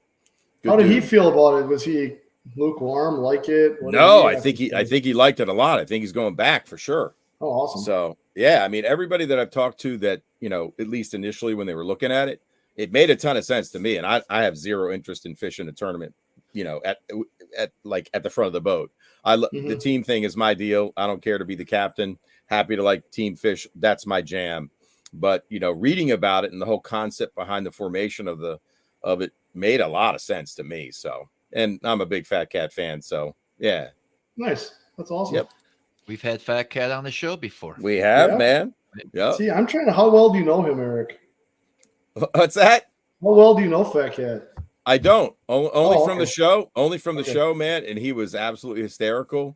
So he kind of went through this phase, like we're talking to him, because he's obviously hilarious, and he was trying to clean it up and be a little bit more professional, professional. And I'm like, dude, you got to be Fat Cat, man. That's why people love you, is because of Fat Cat. Not they got enough guys like me out here who are all serious. And shit. They need, you know what I mean? That's what the people want. Yeah, he's a really soulful guy. I don't know if you saw the video where he kind of broke it down about what happened to him when he was a kid and the cause that he cares about, helping kids. And Fat Cat's hilarious. I mean, because so when they do their live stream, their studio is actually in Appleton. It's at the store. Yeah. So Duncan and Fat Cat come into Appleton and they're right there. Those guys are awesome. They're really good dudes. Yeah. So, man. Yep. He lost some weight, didn't he? I see that. Yeah, he did. He lost a lot of weight. Yeah. Mm-hmm. Yep. I had he was a booth next to me last year at the New England Fishing Expo. Really? That's awesome. Yeah, it was pretty cool. Yeah, he's a good dude, man. They have a good time. It's fun. Retro Bassin on, man. Good to see him, man. Joseph Gill, thank you. I'm keeping track of everybody here. And I know once we later this month, and we keep announcing this, guys, we're going to try to do a big push over here. Obviously, I'm not leaving YouTube totally at all. We're just taking that special one live per month and moving it over here with some additional content in the future. So trying to go through this. Jig Squad in the house. That's right. I put him in timeout again, so he's trying to change. Your boy's trying to change the screen name again. I love it. We'll keep him working tonight. You can see that on the back end? Yeah, that's awesome, man. I could see that. Yeah. I actually got my buddy already. He's trying to get his IP address, so we're going to get we will find by tomorrow. We'll get a full address and name, so that'll be nice. Good. Just to know. I like to know. I would like to know too. Sure. Yeah. Anyways, what else we got? We can't end it this early, but we can. It's your show, Travis. Well, I don't know, guys. I mean, when you come on my show, I'm not going to sit here and be like, "Whoa, what do you want to talk about, Travis?" Well, okay. Sometimes I'm lame. Sometimes we're off. The vibe's off a little bit tonight. You want me to start interviewing you on your show? Someone should. Joseph Gilly, man. I do one show a year on YouTube, bro. Probably Randy Flowers himself. Hey, so did you move up north now, or are you still? So we actually close on Friday, but we're not going to be permanently up there until July. So okay. Yeah. Are you building, or did you find a place? Nope, I found a temporary home. You sound so dejected about it, Jesus. Because I'd love to build. I'd like to build on some land and get it right. But yeah, I'm watching comments, Ken. We'll get it half right. Hey, I got a question for you, Brian. Some people are asking, like, what are you most excited about coming up in terms of new lure releases? What are some of the best-selling things that people might not expect? Like, what do you see? Tackle trends and that's 2023, man. That's a great question, and I have zero answer for it because I have been so focused on this TV platform that if you want to talk about cellular bonding and streaming stuff, I'm all in right now. Hey, your dad's in the house, Jim Keller. Yeah, nice. Jim Keller, man. Down in the Duck Keys, yeah. Captain Keller. I'll be honest, it's been my fishing has been a little lackluster the last couple of years because I'm just like when something gets me going, I'm all in on it until I can. Either success or failure, but that's all I think about. I got you. What's going on with the head-to-head platform, man? I used to love watching Ultimate Match Fishing when it was the pros head-to-head. And Fish Fishburne was the guy that was the official, and they had, I didn't really love the official part per se, but I thought the head-to-head, and I love that they had to open their box and show me because it could only take one box. Yeah, for sure. And it was a Plano box, so it really showed you like Lake Norman, Rich Tauber, and I forget who he was fishing against, but they had to go like, this is what I'm taking to try to catch fish. In a head-to-head event, no big tack, was no live scope obviously back then, just sonar. But that was the cool part for me because I'm a gear junkie. I love hearing technique, and to get a pro trying to win that money, what are they bringing? Right, I love that part. I thought that was badass, man. So what we're doing right now is we don't have any events scheduled for 23 at all because like I said, I've got Kyle who used to run all the head-to-head events for me, selling this. We're really putting all of our chips in on the PHYXTV thing, really getting this pumping. But while we're doing this, we're filming a new series that is on PHYXTV called Proficient. And what we're doing is taking some of these local guys and some of these, like Gary Atkins filmed one, Kyle filmed one. I have to do one, Travis at some point. But putting them on a body of water or an area of the system that they haven't fished before, and actually cool. Like breaking down how they're fishing that day. So it's not about fish catches, but like we got a cast counter on there. They're getting into like how they're reading the current seams. There's a lot of cool digital animation going on, 3D animation stuff. So you're actually underwater looking at how these fish are setting up on the current seam or on the sand breaks or whatever the case may be, how they're relating to a crib, or at least how Kyle thinks they're relating to that crib. And then going through their tactics and breaking down, like, how are they making their decisions throughout the day? So it's kind of like going through a day of practice with somebody at somewhere where they're not really familiar with it. Yeah. Like just in the boat, letting them tell their own story. There's no other hosts. So it's just that angler in the boat for that day, kind of telling his story of how he's breaking down the water. There's 2 of those episodes up. We got another one with Nick Shirts on the ice. He's actually out ice fishing, doing the same thing. I think that one's coming out first or second week of February. But those are all available on PHYXTV right now as well. Very cool. So that's kind of where we're at with the head-to-head right now, I guess. But it's just, you can only do so many things at one time, and getting the platform up and running is huge. See, we ran into issues. And coach. Yeah, I really think that head-to-head, especially if it was around here, I think it would be a big deal. Well, I'm not killing it. It's just right now something had to give, right? I can only have so many irons in the fire at once. And I'll be honest, the fixed platform came from us being demonetized and kicked off of Facebook and YouTube on head-to-head. That's why I said, I'm done with this. Screw it. I'm starting my own thing, because we got demonetized. During a championship event the one year, we got kicked off because Facebook thought that we had copyrighted material from a billiards company in Canada. What? Yeah, like a pool, like billiard. Like, I'm like, what? That's crazy, man. So I mean, it's fine to appeal that suspension or whatever, and then kind of get back on in the deal. But when you're live for 5 hours and that happens, it just totally screws you. There's no coming back from that. You don't get that live coverage back. I mean, wow. Do with it. So it's getting this platform up and running is a huge deal. I know there's a lot of people that aren't real happy that we're not doing the head-to-heads, but the more people we get to subscribe to PHYXTV, the faster I can bring head-to-head events back.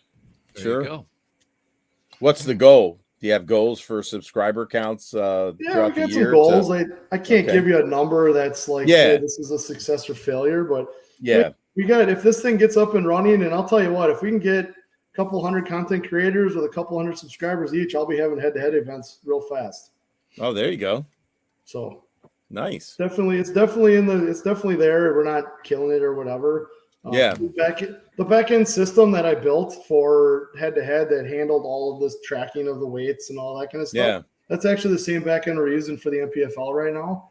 Did you build it, or did you hire people to build it? I don't know if you're a developer or what. I am actually a developer. I did not build it. I designed it all. So I designed all of it, the database schemes, all the workflow of it. I designed all of it. And then I've got a really good friend of mine who's been building stuff for me for years, actually wrote the code. Front end?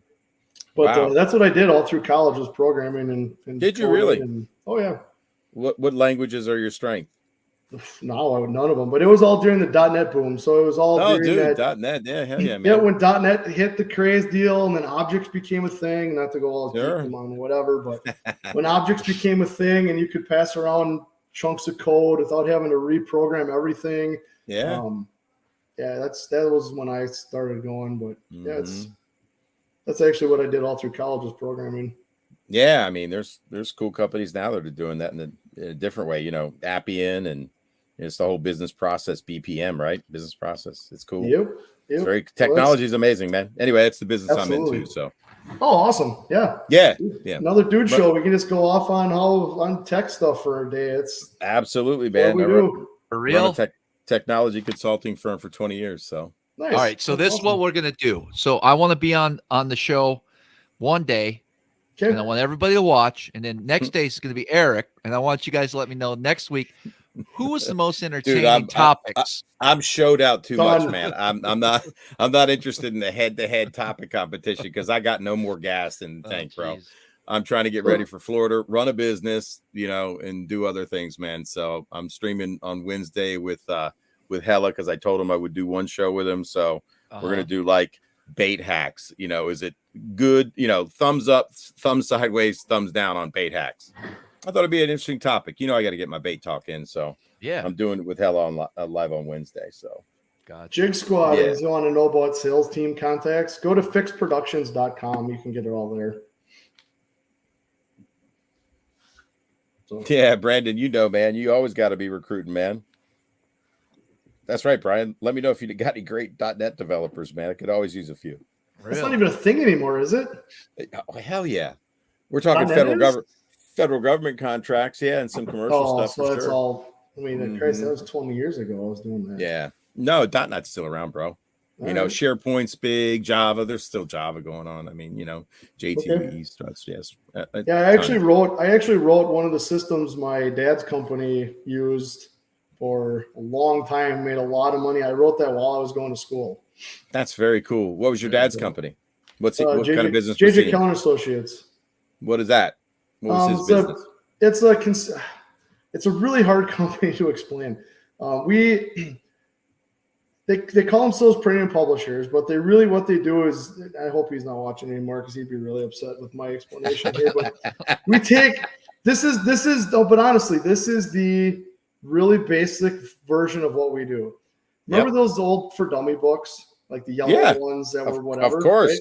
So we've got 50 or 60 editors that regurgitate government regulations into 6,000 products and services for our markets is basically what we do in a nutshell. And those markets are OSHA, hazmat, DOT, you know, on and on and on. So there's we were at one time up to about 1,300 people. Obviously COVID changed that a lot. Now I think we've got associates in 30 states or something like that. Yeah.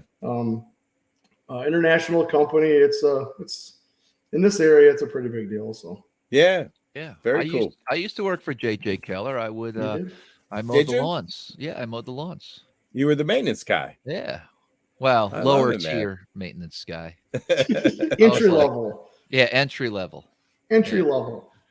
So yeah, it's a good deal. I'm actually on the board of that company now, and I worked there for 12 years before I started Real Shot and stuff. So nice. But yeah, that was my background. It was all computer programming. So all this streaming techie app stuff is like second. It's all natural. Sure. Mm-hmm. That's cool, man.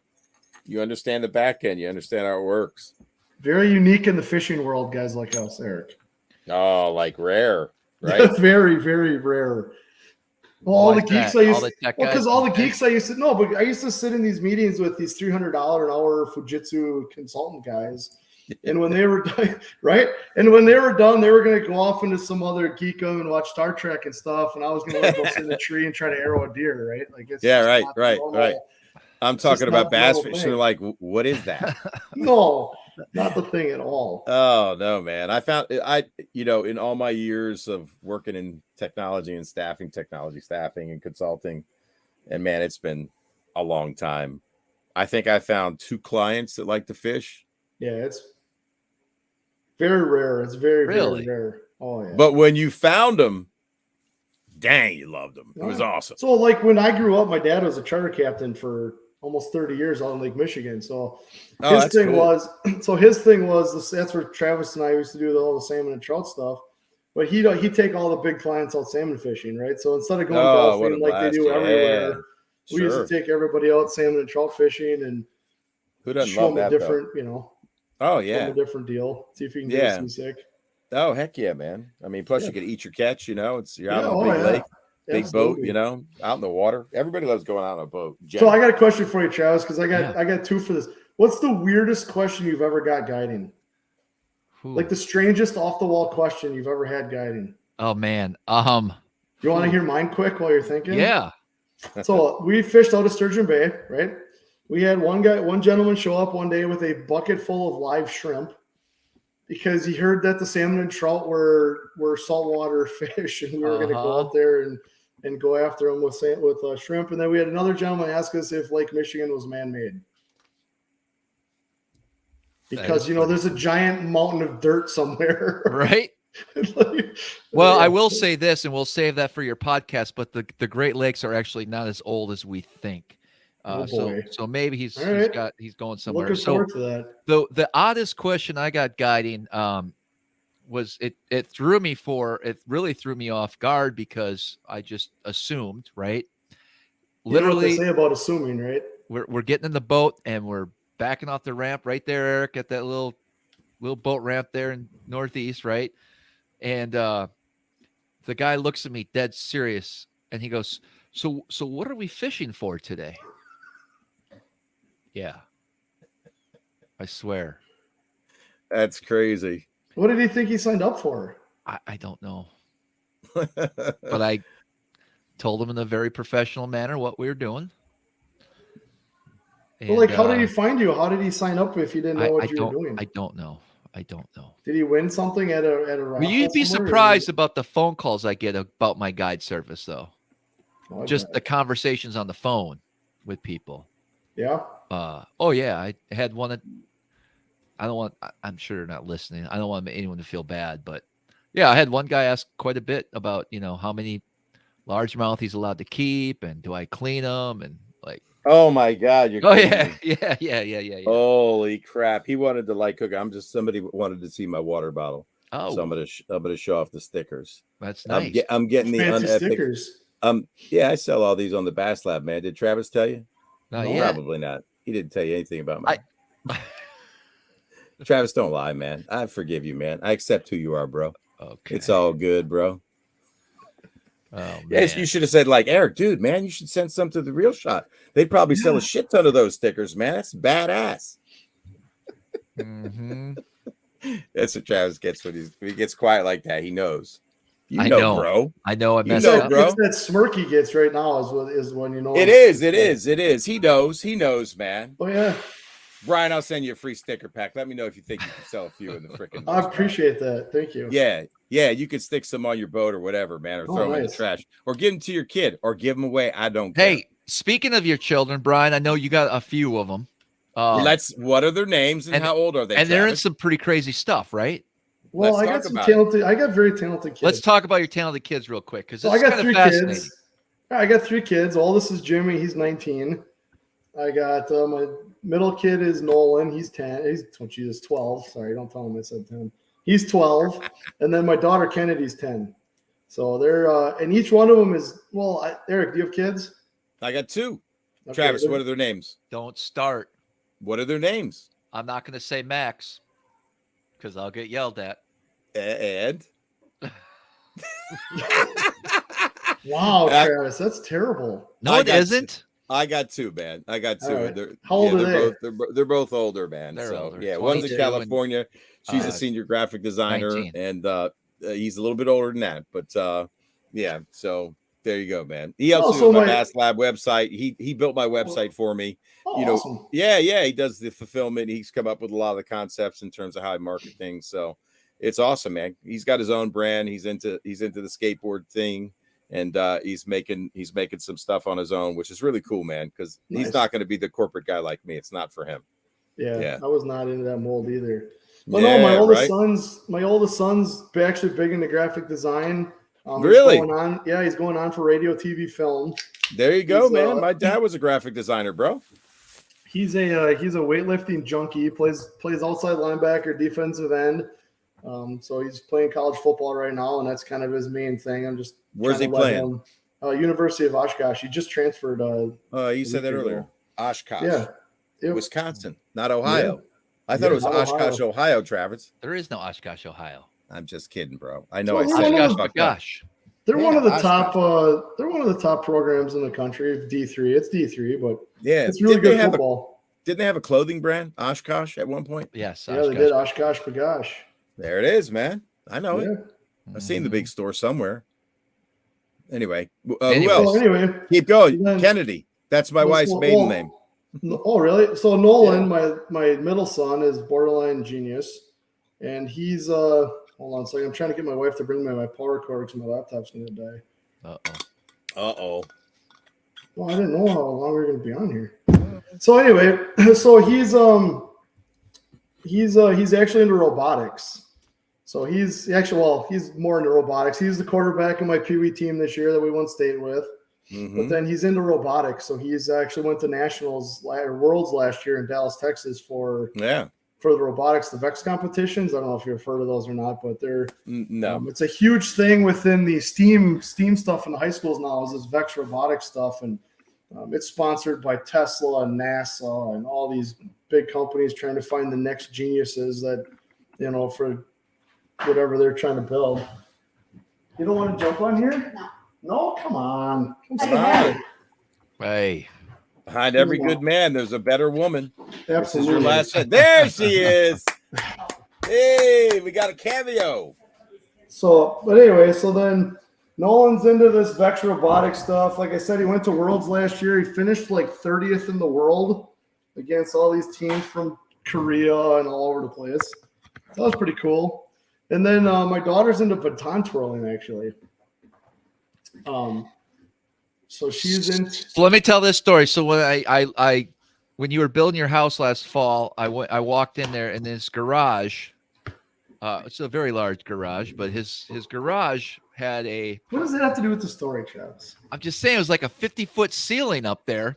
Yeah, it is. It's a hole in the garage. Yeah. I'm like, what do you do up there? And that's when he says baton or whatever, twirling. Yeah. Well, so Man, she actually won a national title as a 10-year-old last year. So she's into it big time. So if you don't know what the twirling is, if you ever watch college football, sorry, Travis, but the marching bands that come out with the girl, they call them the Golden Girls, and they're the ones twirling the batons in front of the bands. Those are actually full ride scholarships, by the way. But yeah, that's what she's into. She hook, line, and sinker. How do you get into that? Like, what was her first experience with the just baton? dance as a kid, and then she just gradually went into. So Julie's Touch of Silver is a dance studio here in Oshkosh. It's one of the world-renowned places. Like people come, like people go to New York for different dance studios. Like girls that are into this literally moved to Oshkosh. Their families moved to Oshkosh to come to the studio. We're just lucky enough that it's literally in our backyard. Wow. They go to Worlds every few years and win the stupid thing. And she just got into it. She loves it. But like I said, she won a national title last year as a 10-year-old at Notre Dame. That was pretty trippy. Watching your 10-year-old kid at the University of Notre Dame out on the floor itself was pretty crazy. That's legend. Yeah. Hey, Yeah, so your dad tuned in. He's going to tell you what the company's all about. I told him. Nice, man. So JJ Keller. Here you go. JJ Keller, from your father himself, is an international regulatory compliance service provider for state and federal DOT, OSHA, EPA, etc. regulations. 6,000 products and services, employing 2,300 associates, and I imagine a few technology professionals. So yeah, there's a bunch Brian, of them. Do you hire any outside? Do you ever use any outside contractors? Because we're small women owned right here, man. We'll talk later. Yeah, they do. They got an entire team over in India too. Oh, you do a little offshore. I got you, man. Yep.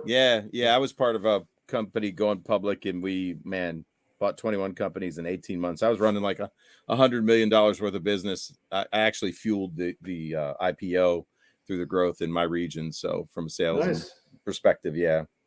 We had, tons of Travis, people. do you understand anything he just said? Yes, absolutely. He's told me the story. It's actually amazing. I said, do you understand it? Not can you repeat it? I said, do you understand it? I understand it. Started up a couple companies myself. It was it's a lot of effort, man. I respect the businessman. It takes everything to do it. I don't care how small or big to start a business. Travis, even the small businesses you're running right now, I respect the effort. There you go. Somebody actually a little while ago asked if they pay for PHYXTV, do they get access to the old H2H videos? And yes, you do. Oh, so there you go. That's cool. We actually, all the head-to-head tournaments, we're not done with all of them, but each day was 5 hours long.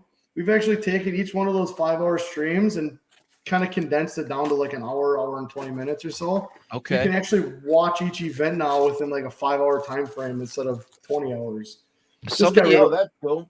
Somebody also asked if they sign up for PHYXTV, will they get notifications when I put stuff on the platform? We can send that out, but you'd have to let us know. It's not as integrated as like a YouTube, but we're working on it. Okay. The goal is to have enough interesting stuff there. They're just coming all the time. And then when you post new stuff, it's just up there in that recently added section, right? True. Steve's looking for a discount code for JJ Keller. I see that. Discount code for what does that even mean? I don't know. You got the black cherry going, man. I drank as everybody was drinking beers and whiskey around Brian's boat. Yeah. In your honor, because it was the only thing they had wet in the fridge, Seltzer? non-alcoholic, was seltzer. Brian, are you on the seltzer kick? Have you ever been? I've had a few. You know what? My kick lately has been martinis. Okay. Ooh. Dirtier the better, man. Yeah, that's been my kick lately. I don't know why. Like one a night or more than one? No. I'm talking like if I go out. I don't drink at home ever. Oh. I got too much stuff to do to just sit at my house and drink. I hear you. I got work to do. Travis, I got work to do, Trav. He wasn't on the train like you were for like 3 years. Right. No, got no time for that. Remember those old streams where you would like drink, dude? A I had bottle of wine. drinks on the show, sure. We did. It's been a while. I'll get back into it. I didn't quit drinking for any reason other than I'll tell you what. I told you the story. I used to be in the White Claw, and I found out that the seltzer is all I was craving, not the alcohol. But before that, you were into the wine. The wine? Oh, yeah. I like red wine. Oh, he loves red wine, man. Oh, yeah. Jeez. All right. Somebody wanted a June bug. Oh, Eric's gone. Well, he was trying to get his June bug crankbait out, and he'll be back. He always is. Dirty Martini, my choice. So you like the olives in it and stuff? No, I don't get that. I get like no fruity, whatever crap, but it's really good. Yeah, both you guys were like that. I remember. It gets the job done a heck of a lot faster, man, than drinking beer. You and your dad, I believe, when we go out to restaurants, for one, you order a burger and you won't put ketchup on it. That's not true. I do. Was it your dad then? One of you don't like ketchup, mustard. No, that's my dad. That you got Alyssa 8 things you won't eat on a burger. Hey Travis, do you know what that guy little red eyeball? Ooh, look at that. The June bug crank. Ooh, that's fancy. That's he painted the first himself with fingernail polish, dude. Hey Travis, I think you should give out your something if you know what the FMCSA stands for. FMCMA? CSA. Ken asked. He said he wanted a discount code for JJ Keller. Needed an updated FMCSA guide. Oh, you can't look it up. You're cheating right now. I'm not looking. I'm not looking. It probably has something to do with respiratory business. And then you're regulatory, maybe not regulatory in the medical world. Try again. I don't know. It's the Federal Motor Carrier Safety Administration, Travis. Okay. Yeah, and then we did what? We did a TK Stanley, my buddy. Let's talk cranks, man. Let's talk cranks. No. But what he did was he did this is one of the prototypes he did, man. He did a few different colors of it, but he did a stencil, man, and it actually I never really noticed it. It says Unepic Eric instead of Epic Eric with the bars, guys. Crazy, right? It is. That's a sexy looking bait here. Where did Unepic it? He's still listening. You know he is, and we're still talking about now. He loves it that we brought his name up 50 minutes into the show. That's not his name. That's just some chode out there trying to troll. So. I guess. Thank you for canceling them. I love it. It gave me great pleasure to see that happen. Anyway, man, awesome June bug, man. Tom, you might be late. Tom, we're discussing the new platform. Let me take a second to do that real quick, guys. The Chode Father. I still think that's one of the best things I've ever seen. I think it was Dim Jigs that did that, man, for us, didn't he? Or was that Brandon? Brandon, did you make the Chode Father up? Was that you, Brandon? Brandon did, yes. Listen, guys. Travis. Yeah, dude. My wife just texted me. She says, "Did I miss the ghost call story?" Yes, you did.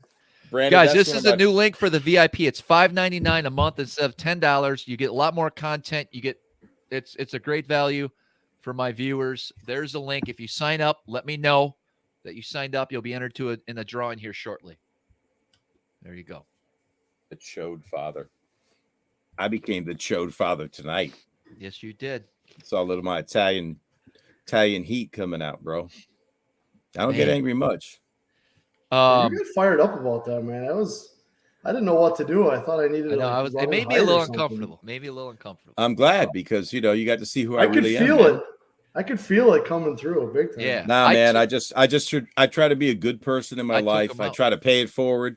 I try to make people feel good. I try to pick them up. I answer everybody on Instagram. I give tips. I literally love being that kind of person. And so when somebody comes at me like that, man, it gets my back up. What can I say? So I don't really care if I gave him energy. I told him what I thought. Now what? That's all. That's it. That's it. I said my piece again. And we appreciate it. That's another habit of mine. I repeat myself a lot. Yeah, I do that too. But you know what? Running businesses because nobody's ever. It really does. 100%, bro. What do you mean? Repetition. Nobody's ever listening. They're all busy doing stuff. So you got to get your point across. You got to say it 5-6 times to make sure everybody heard you. Man, think about it. In the world of this, where like we're all sucked in, there's so much noise out there. And I mean, if you hang out with Travis, he's got noise coming in from every angle and other planets. Yeah, I was gonna say there is no other planets. You really gotta. Oh, that's right. The solar system is fake. I forgot. It's a simulation. It's a holograph up there. It's right. It'll show you what you want. Save it for the $5.99 stream you're about to launch, right? Yeah. Or whatever. So where do you stand on the moon landing, Travis? We all know where I stand. Come on. Well, I don't. Fake. It's pretty obvious that we've never been to the moon. Life didn't really start. Why even bring that up? 18. What was it, Travis? 1890 something. When did the reset happen? The last reset was 1902, but it was very local. 1902. So if you had a great grandfather that was born in 1890, unless he was outside, there's a lot of edits, memory edits that happen, Eric. That's right. The brain thing. That's right. You're gonna have to edit, get on the show. Can you edit? Oh yeah, he is. He's got a whole thing. I can't. By the way, if you just watch the 1899 Netflix special, you understand what Travis is talking about. Okay. It's a movie, Travis. I don't know if the guy in prison was watching that or wrote it. I'm not sure, but it's kind of close. Or you could watch Dark, which is it's subtitled and dubbed in German, but it's fascinating. It's really what Travis has been talking about. A good host right now would try to figure out how to get the topic onto something else, but I'm trying really hard. And you're like Samuel Jackson right now, like Pulp Fiction. Why? You don't want to talk about this, Travis, or what? No. Because I can't. I have a hard time. You can't get it in snippets. But listen, when the questions come, I am curious, and I have. So is this going to have to be like a 2-part when we get you on my show? Or is this going to have to be like a 2-part, like 2-hour show? It falls apart real quick when you ask questions. Oh, jeez. Okay. But if you just listen, it's fantastical. It's like a script for a movie. But when you start to inquire, he runs short on knowledge. But that's because he's still figuring things out. Is that because there's holes in it, Trav, or you're just trying to figure it out? Like you just don't know enough? No, I have a hard time. I know it all personally. I feel what? I have a hard time. He knows it all. You can never know. I think you just said that. You want to maybe back up on that. Not like that. Okay. You know everything the guy has told you that you've watched and consumed, but you still have questions and there are unanswered questions. Would you at least agree with that? Yes. Because you haven't been able to answer my questions, and that's fine. Because it's, pretty spectacular. Somebody just commented analytics are tanking.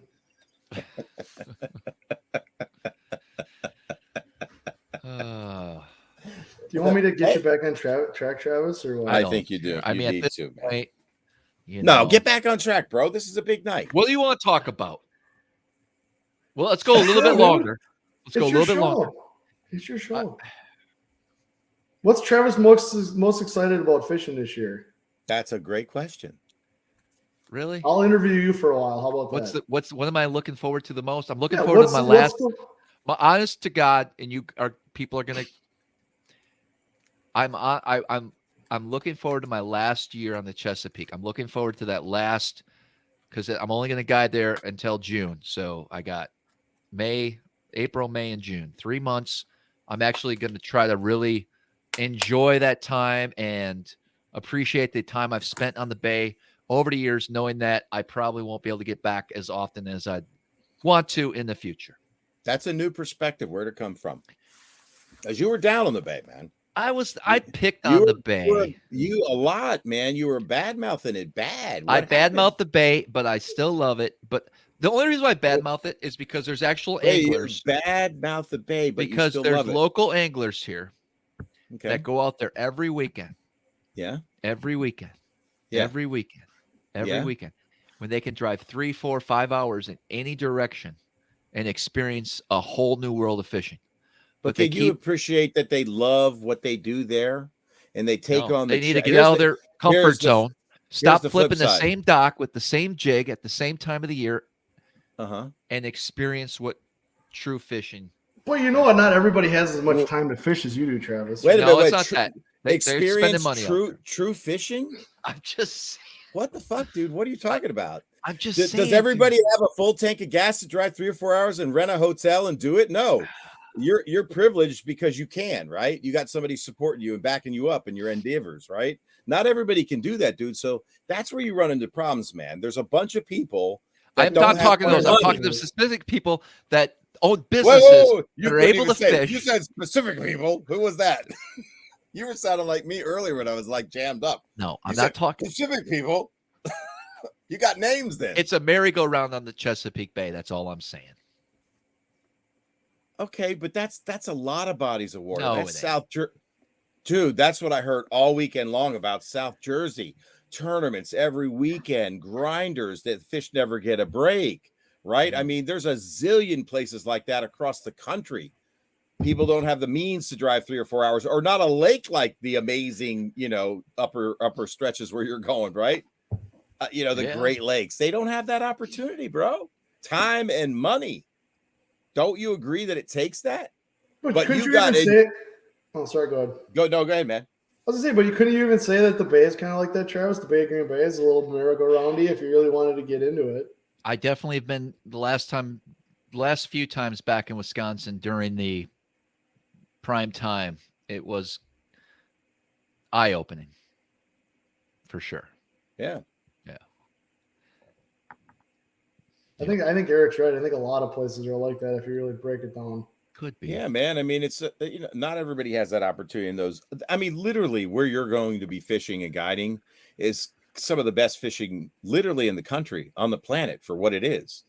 And not everybody has that opportunity. So, I mean, hats off me personally. Hats off to the guy that can only be a weekend warrior, can only afford the gas money. I'm not picking up people that can't afford shit, Eric. That's not what you're understanding. And you keep going at that subject, talking about the guy that can't afford a gas tank. Who you picking on? Name a name. I'm putting you on the spot. I'm not naming names, but I'm saying there's a lot of dudes that just love that place, and I don't understand it. Man, I think these guys need a room. You said, okay, so why do they love it? They love it for a reason. You need to ask them, bring them on, interview them. They love that challenge, man. I can catch fish in pressured water. Mm-hmm. People get off on that. All right, that's to me.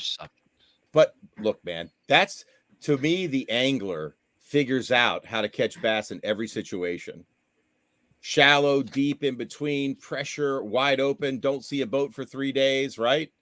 I mean, what we all like that. Never to see another boat, and it's just like lots of fish. They're easy to catch. They bite like crazy. Is that real fishing? Is that what it is to you? I'm just asking the questions. You got to answer them. Yes. This is Travis. This is what happens when you let other people interview you on your show. I know. I don't mind getting picked on every once in a while. It's not picked on. It's a question. You made the statement, so it invites the question. Okay. And the counterpoint. When you got a hard point, of the topic and the question, I'd like to move on. Well, you shouldn't have brought it up when you're trying to set trips on the bay. Jeez. I'm telling you, I'm looking forward to enjoying my last 3 months out there. Is what I'm saying. I love the new perspective. Good. I'm hoping we can get out there a bunch, and have some fun out there, dude. That was the plan last year, but it never happened. I know. I don't know what happened. It's been crazy, Brian. Like Eric and I, we're not that far away. Our schedules, like, we just can't get up, can't fish together, and I don't like it. For tournaments, like if I'm fishing the Chesapeake, like I'd rather fish with Eric, that I feel comfortable with, because I think we know kind of we butt heads a little bit, but I think we can. So what does he do? So this is a question for you too. What does Eric do when you want to drive like clear across the lake?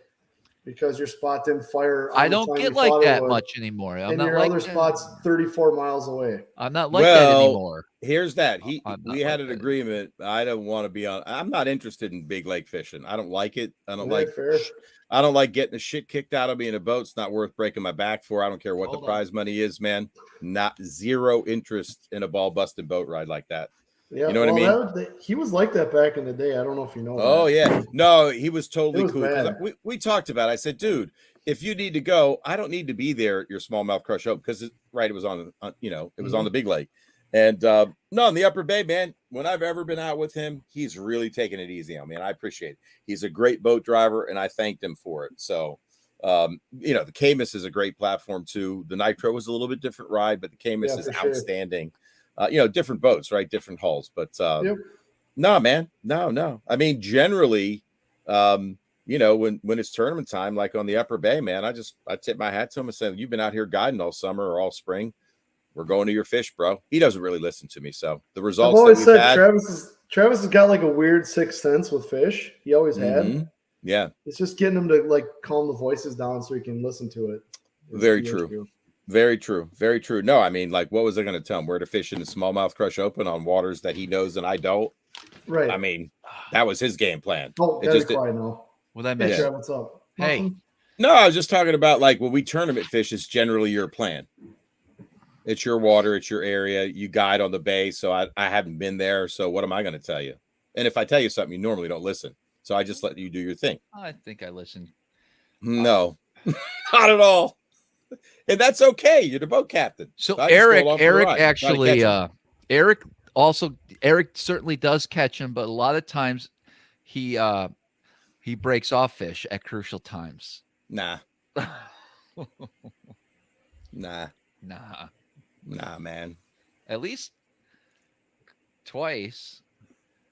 Maybe one could have been a snakehead. Oh, for sure. Maybe. Yeah. If that was a bass, he was like, you don't like me. He was like 10. He was like, look, the first one was on video, man. But I had like, I don't know, the 633 that I caught, the other one that I caught, the 5. I think 16 pounds. Well, 14 of our 16 pounds were my fish, so I think I did pretty good. Plus, I made the call to go back and catch the 5 after I caught the 633 and broke a 5 off, and that was my fault. I didn't retie. Fair enough. Here, I got a question for Brian. And the 633 spot was my spot, so I made the call, and we should have had the win. Was Travis even in the boat? Were you even in the boat, Travis? I caught catfish. I caught catfish that day on a sea rig. You did? No, you caught the first fish today. It was like 1.5 pounds. So of our 16 and change, I think I had 14 and change. And we waited 4 fish. That's a fact. I did break off the 5th keeper. And I think you lost one. Could have. I believe so. Should have won that tournament, man. Hands down, bro. That's on me, man. It was a 5. 70s original gamer. That's a new name. Nice. Hey, we actually talk about video games on our show once in a while too. He's got the Atari. He's got the Atari logo, man. That's cool. Andy, my show producer is a big gamer, so we talk about video games once in a while. I'm not a big gamer, but I used to be, and we used to play at your house. GoldenEye, is that what it's called? Oh yeah. Back in the day, that's wow. You ever play that, Eric? Dude, I'm not a video. I played console games. Yeah, that was my jam. Like I was an arcade kid, because you got to remember there were no. I'm 60. Right. What was available to me. And then it had its run. I fed my quarters in the machines and it was done. So, Brian, did you go on that trip last year down to Mexico? Talk to us about that. What was that lake, that special lake? El Salto. And is it all what it's cracked up? Holy crap. Yeah, it was insane. What do you mean? Talk to me about it. Did you catch a 10? No, I did not catch a 10. My son and I took my oldest son, Jimmy. We were down there with Kyle. There was probably 20 some other people there. We had 3 of them over 9. Damn. Which was a riot. And I guess the lake was fishing poor, according to the guides. They said it wasn't as good as it normally is, but we were just crushing fish. All right. So do you have any hesitation flying into Mexico? No. Why?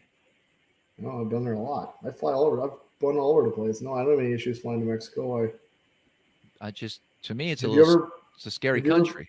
Border towns. Border town. Oh, you want to know what's the scary thing about El Salto is you have to fly into Mazatlan, and then it's a 3-hour car ride into the middle of Mexico. Yeah. That's sketchy. But the fishing is insane. Like, so we were vertical jigging, dude. Like the lake changes a lot, I guess. But there's really nothing in there other than tilapia and bass. That's like all that's in that lake. Yeah. And we ended up, a lot of our big fish came basically vertical jigging, 10-inch power worm, Texas rig power worms, and like 3 feet of water. And you set the hook on a 9-pounder straight down. It's insane. Why? Why wouldn't you cast? Because that was just, they were up tightening these reeds, and it was like flipping the cane beds back in the day for walleyes. It just, they were buried in that stuff, and they were not coming out, and they would not chase swim jigs or anything moving. You had to drop that thing. The water's kind of dirty. You had to drop it right on their head. And it was literally like back in the day when we used to fish the cane beds. That was how it was, just with 7, 8, 9-pound largemouth. Just awesome. Bo just said, just make sure you get there before dark. Yeah, right. And did you fly your gear to El Salto? Did you? No, we actually just took we took all the tackle, and then we used the rods and reels that they had at the resort. Okay, got it. Which isn't the greatest, but it was our first time, so I didn't really know what we were going. What would you do differently? How was their boats? So the boats were, I take that back. We took our own reels. We used their rods. Okay.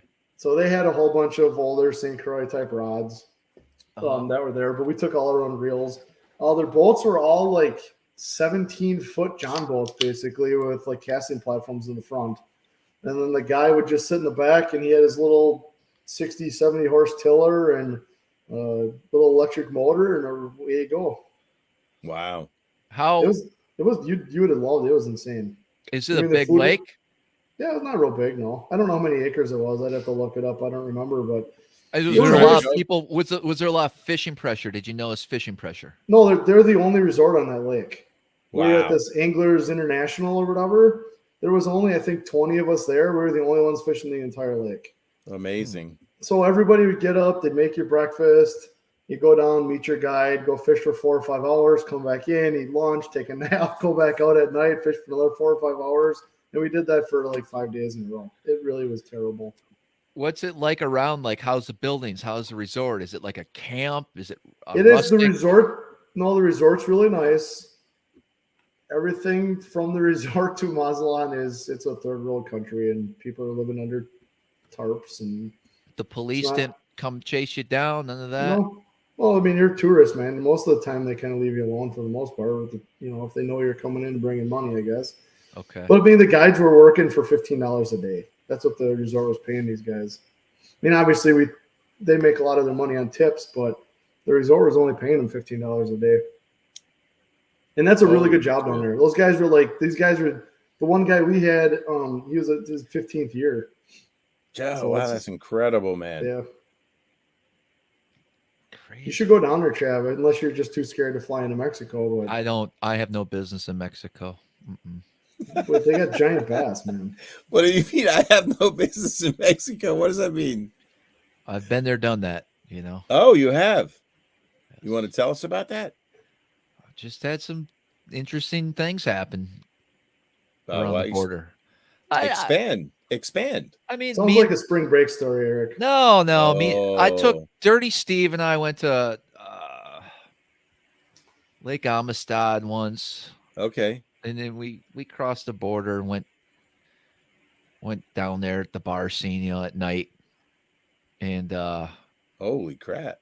That took some balls. Yeah, it was. And Dirty Steve. What town were you in when you went to the bar scene? So whatever town's across from Del Rio. I don't have a clue. Acunza or something. Acuna. Don't know. Anyways, Steve's got a pretty big mouth, and the cops, or whatever they're called down there, they singled him out, and he kind of got cocky on the street, and it could have got. I'm glad we got out of there. Holy crap! Yeah, it wasn't good. That's not smart, man. I mean, that can go south anywhere in America. Mm-hmm. Alcohol and I never liked the bar scene because of that, man. Not interested. Not a fighter. Don't want to be. Well, it's a whole different vibe down there. That's all. So, yeah. I was glad to be back. Yeah. Canada, I don't mind going to Canada. That's cool. What's that have to do with going to Mexico fishing, Travis? Well, it's just different because I like to go to Canada fishing. You know, I know, but you could go to Mexico without being a drunk and get in a fight with the police. You can do it. I don't trust it. I don't trust it. Just don't go across the board. You don't trust yourself not to go across the board. No, I don't know what's. I think that's what you're saying. Anyways.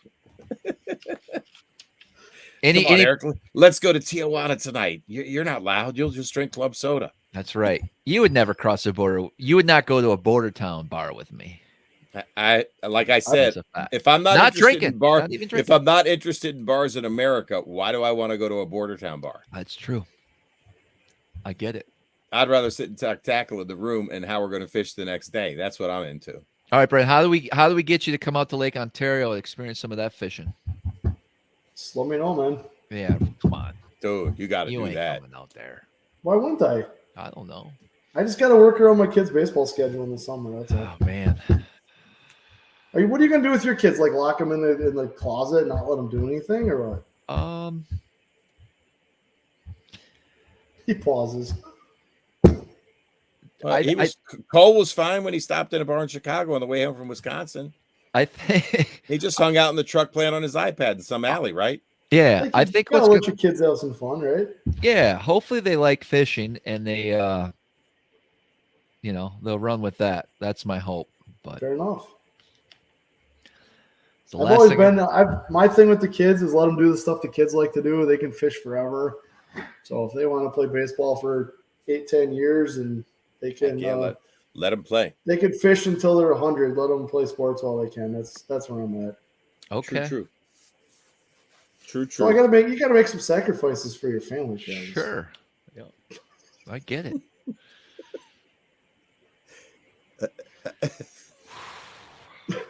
Feel like this was pick on Travis and Mo. No. We were talking fishing, Ontario. If Cole wants to shoot a baseball around, he can. You know what I mean, dude? I think you're missing the ball. Did you just say shoot a baseball? I think he said. You know what I mean. Throw a baseball. All right. What were you saying, Brian? I was just saying that if your kid loves fishing that much, man, you should do a whole show around the kid stuff. It'd be huge for you. He's tried that. I have. You've done a little SmallmouthCrush action. He's got his channel. How's that going for Cole? Does he like it? Yeah. It's hard to get him. I think Travis is jealous that his son's more popular. Maybe. I think things will change once I get up there and can really. It's such a different area where we live now, and just the environment I'm in as far as working on fishing stuff and being able to take them fishing. It's not easy to just say, hey, let's jump in the car and go somewhere. I think it'll be a lot easier once I move. What does Cole like to do? What are his favorite things right now? What are his favorite things to do? Dressing up like a cowboy and shooting guns. You have real guns or like the fake ones? Fake, but I tried to get him to shoot a gun at my parents, but actually my grandma wouldn't let me. But yeah. Well, there you go, man. He'll be in an area where he can go shoot. That's right. You'll teach him gun safety. You'll teach him how to shoot a target. That's important stuff, Travis. Especially if you write about any of your theories, you're going to want him to know how to handle himself. No, you don't understand. Nothing will be left, bro. Brian, once I talk about this, hey, Brian, where you're sitting, your clothes, if you're not vibrating at the right, you'll dissolve. But let's say you're at the right frequency and your vibration come this reset and the simulacrum coming. I can't wait to talk about this because he's getting it's all everything dissolves. I've asked Travis, will there be any wood left? Can you fashion a spear? Are you gonna be wearing a loincloth? Well, he doesn't have those answers for me. So is this like what you're describing is like the Flash in what was that movie, Men in Black? So we're just going to see a big giant flash and nobody knows what's going on anymore? Is that it'll be like this purple haze that comes down and everything disintegrates. All material around you is gone. Your house is gone, dude. Your hat, your clothing, it's gone. I think your body's there if you're vibrating at the right frequency. When did the last time this happened, Jeff? Then you got to get to the right elevation to catch the boat to Egypt. So make sure you buy some gold. Bullion. Do I have to wear a mask? I don't think you have to worry about the mask because I'm just not sure if you still got to eat. Where's the food? You got the gold bars for the boat, and is there like a ticket you get, or how much does it cost? So what's the cruise to Egypt cost? That's what I want to know. How much to get on? Wait, why are we cruising to Egypt? Like, what well, there's a boat. There's a boat you got to catch to Egypt. There's a reset's coming that's not going to be totally damaging to North America, and that's going to be around 2040. But there is another. Hold on, I want to do the math. 2023, 17 years. I'm 77. Travis goes, you don't want to hang out for that? I'm like, fuck no, dude. I hope I'm vibrating at the wrong fucking frequency. I want to dissolve. Are you fucking out of your mind? I'm going to be naked with nothing. All my shit behind me is gone. No, motherfucker. I want to dissolve. It's over. I don't give a fuck. Take me. I'm going to start vibrating tonight at the wrong energy level just so I ain't fucking around, Travis. How's that? Damn. No. 77 starting over? Are you fucking out of your mind? He goes, hey, dude, you have a lot of years left. I'm naked on a boat to Egypt? Then what am I doing? Starting a business, a tackle shop? Can I take some crankbaits in my pocket to go fishing? What are we eating, dude? I got some simple questions. I think he's going to block you.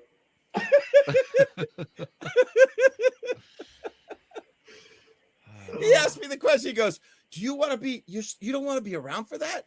I'm like, doesn't sound very fun. No, exactly. Am I trudging through mud to get to you? What is going on? No. I'm out. So what's with this boat to Egypt, dude? Like, that's the part I was really all right, real quick. About. So after the reset, or should we save this for we'll re-talk about it again. It's fine. Yeah, Brandon, I would hate to lose my pogo shot. I'm good. We can save it. We can save sure? it. Yeah. For the I might have to have some extra coffee that morning or something. Dude, you need to have him on, but be ready for some questions. Maybe, Travis, don't let anybody ask any questions in the middle of your speech. You have to wait till the end, and then you'll field the questions. Does he lose track if you ask him in the middle? No, I could just tell you what. No, he really tell you tries exactly to what this reality is, and I can prove it mathematically how these resets happen. This is the really crazy part because he sucks at math. I was gonna say, I thought we were in the same crappy math class in high school. You were, but there is a mathematical. So he hears from the crazy guy in prison. Way to figure it out. I can't wait to see it. Can you write it out on a chalkboard for everybody? That would be stellar. If you could get a dry eraser board and show people the math equation, that would be awesome. You said you could prove it you personally can prove it mathematically. I can show the evidence. I can show the evidence. I can list evidence. You can come fish the St. Lawrence River and I can point out evidence of past civilizations that are no longer here. Well, isn't that just called time, dude? That succumbed to the free energy. What was it called? The free energy system. There's free energy buildings everywhere from the old world, not the world that they make you believe. Christopher Columbus story, that never happened. The Native Americans that were here, there was a civilization prior to them being here that they knew about. And it's all being covered up. By who? The man? Yeah, the deep state, the Smithsonian, NASA. How are they covered it up? With a cloth? What? With propaganda, with book burnings, with like erasing information off the internet, with everything. That's crazy.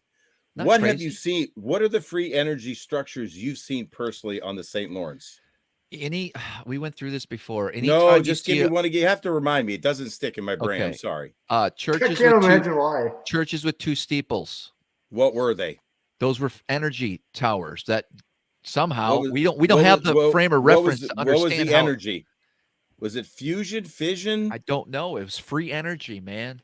So they were not churches. They were energy towers. They were not churches. Never were churches. They were turned into churches once. What? Why don't you pitch this new group of? Hey, listen. Are like these previous civilizations, like were they more technologically advanced than we are right now? Absolutely, Brian. We've been at this level. We get to this level, and as soon as we get to that high level, that AI, which is fake, there is no AI. There's sophisticated computers. We'll never be smarter than the simulation that we're in. It won't allow us to get that high. We are set back. So, okay, so like Elon Musk, did he like transcend? He's from the part. He previous? has his contract signed. He knows all about the resets. What Elon is he's a mouthpiece for what we think are the Patriots. Okay, he's going to be the new savior. What do you mean by for the Patriots? Like the Trump Patriots, or what are we talking about? Yeah, he's going to be the savior for the Republican Party. Okay, and Elon Musk everyone's going to put the trust in I him. thought that was Trump. They're grooming him. Well, it was They're Trump grooming before, him right but now. he's off of Trump. How do you groom the richest guy in the world? How does that work? You tell him exactly. Well, he knows what's going on. You tell him exactly what's going on. They all know about the resets. They have underground bunkers, facilities. They have places where they're going to be sealed underground. Once these resets happen years before, they're going to go underground. They're going to take all their technology, all their information. They're going to take everything they do, like they've always done, and they're going to hide from this event. And they're going to wait down there for 15 to 20 years. They're going to have families down there. What? Have you ever seen the show The 100? No. You should watch it. It's on Netflix. Please don't give him any more information to fry his brain. No, but literally, it's a sci-fi show that this literally sounds exactly like. Well, right, Hollywood is, but that's the Hollywood movies like 1899, Dark, which is not really Hollywood, but Dark, 1899, The 100 is all propaganda. How did Travis say? It's propaganda to fool us. They feed you that because they want you to buy into the script. I don't have it all straight. I try. Brian, what do you know about Antarctica? Not much. Okay, Penguins? well that's a topic right there. You got to have him on, man. He'll be famous. I think we're gonna have to have like a multi-part series about this. Yeah, Travis, he's gonna have a separate channel, not Smallmouth Crush, because I don't want to be associated with this. It'll have to be Conspiracy Crush, and yeah. Well, you can. I'm not gonna stop you, dude. There's what you're gonna get. What you're gonna get when you watch this podcast with you, Brian, is you're going to get my insight on how I feel reality is, how I'm functioning through this reality, what I think's coming, and then I'm going to back it up with resources where you can go on your own journey, and all the answers that you needed answered in the past, all those things that have happened to you, or all those experiences you had, or all those ideas that were given to you that just did not resonate well with you. It's going to allow you to go somewhere that's going to help you get a grasp on everything that never resonated with you in the past. So get your list out of all those things that were resonating. You know, I'm trying to think of one thing that it would fall into that category. I don't know if I can do it. Okay, I struggle to find the things that you're talking about. Yes. Give us one thing you think that doesn't resonate with us. How does this resonate? This doesn't resonate with me, Brian. This thing right here. The phone? What do you mean? I've said this. This is the easiest way. Anything. Okay. Why the hell do you stream, and are you on this, IG? This, Eric. How did? Okay. Do you know what we're on? We're on what? Minerals, soil, trees, wood, right? All the elements. All of this stuff. I'm sitting on a fucking leather. Travis, all the subscribers are leaving. I'm getting the messages. They're all leaving. All of this stuff is made from the earth, Brian. Doesn't that blow your mind? We were in a Walmart up in Northeast, and Travis walked in. He goes, "Where did all these products come from?" I'm telling you. He goes, he's walking around the store having a moment. He goes, "Doesn't this blow your mind?" And I'm like, "No." Have you ever been in a manufacturing facility, Travis? I just want to get some water, bro. What? No. First of all, that's just one thing. All this stuff came from this earth. Everything here is because of what's around us, our environment. Okay, that blows my mind. And what about man-made materials? You're not adding those in the equation, are you? There's nothing. Everything came from the earth. Well, but they could take multiple pieces of. Sure, but it all came from this earth. It all came from soil, grass, and trees and rocks, basically. Right. Okay. What's your point? Doesn't that blow your mind?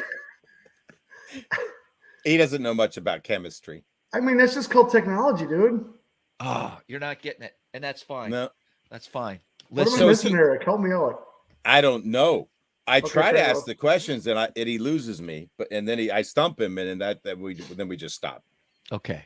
He says, "I'll get back to you." Here's another thing that doesn't resonate with me. The fact that 150 years ago, we're living in a log cabin with a dirt floor, doing our laundry in a wooden tub, and eating freaking cornmeal. Okay. Okay. And now I can pick this device up and talk to someone in China and see their face 150 years. So you're telling me that we're so damn fortunate that this earth and this reality that we are in for tens of thousands of years, that we're just experiencing a time frame where we can go from a log cabin to this? So how do you explain forward-facing sonar, Travis? Same thing as everything, dude. Because I remember the Loran C antennas. I on understand my dad's that. old Everything is progressing. And now we got GPS. Everything is progressing. Wait, but why isn't that just how technology advances stuff? Why is that some kind of we're that fortunate? We're that fortunate to be alive in this time frame. When 20, 30, 40,000 years ago, none of us had that. You believe that? Don't you understand that as technology gets better, it makes the advance in 150 years, Brian? Did I explain that right? Eric? Out of tens of millions of years? I don't know. Well, it's when they're hammering a stone with a hammer. Stop listening to the fucking narrative that the Smithsonian wants to give you and that wants to be published in your schools. That wants to be published in your school's books. The Smithsonian. Your 10-year-old that goes to science class, stop listening to those damn books that the deep state publish to brainwash us in the first place. Travis, this reminds me of when I first got to know you during the pandemic. Like, really, you revealed yourself, and you said, and it's on film, they're holding the Corona Beer Corporation hostage by naming the coronavirus Corona. And I'm like, he's got to be joking. You see me grab my head, and I'm like, what are you talking about? And he just goes off. Now, here's the challenge I have for Travis. All that he believed in and was vehemently believing in is out the door, and this is the new thing.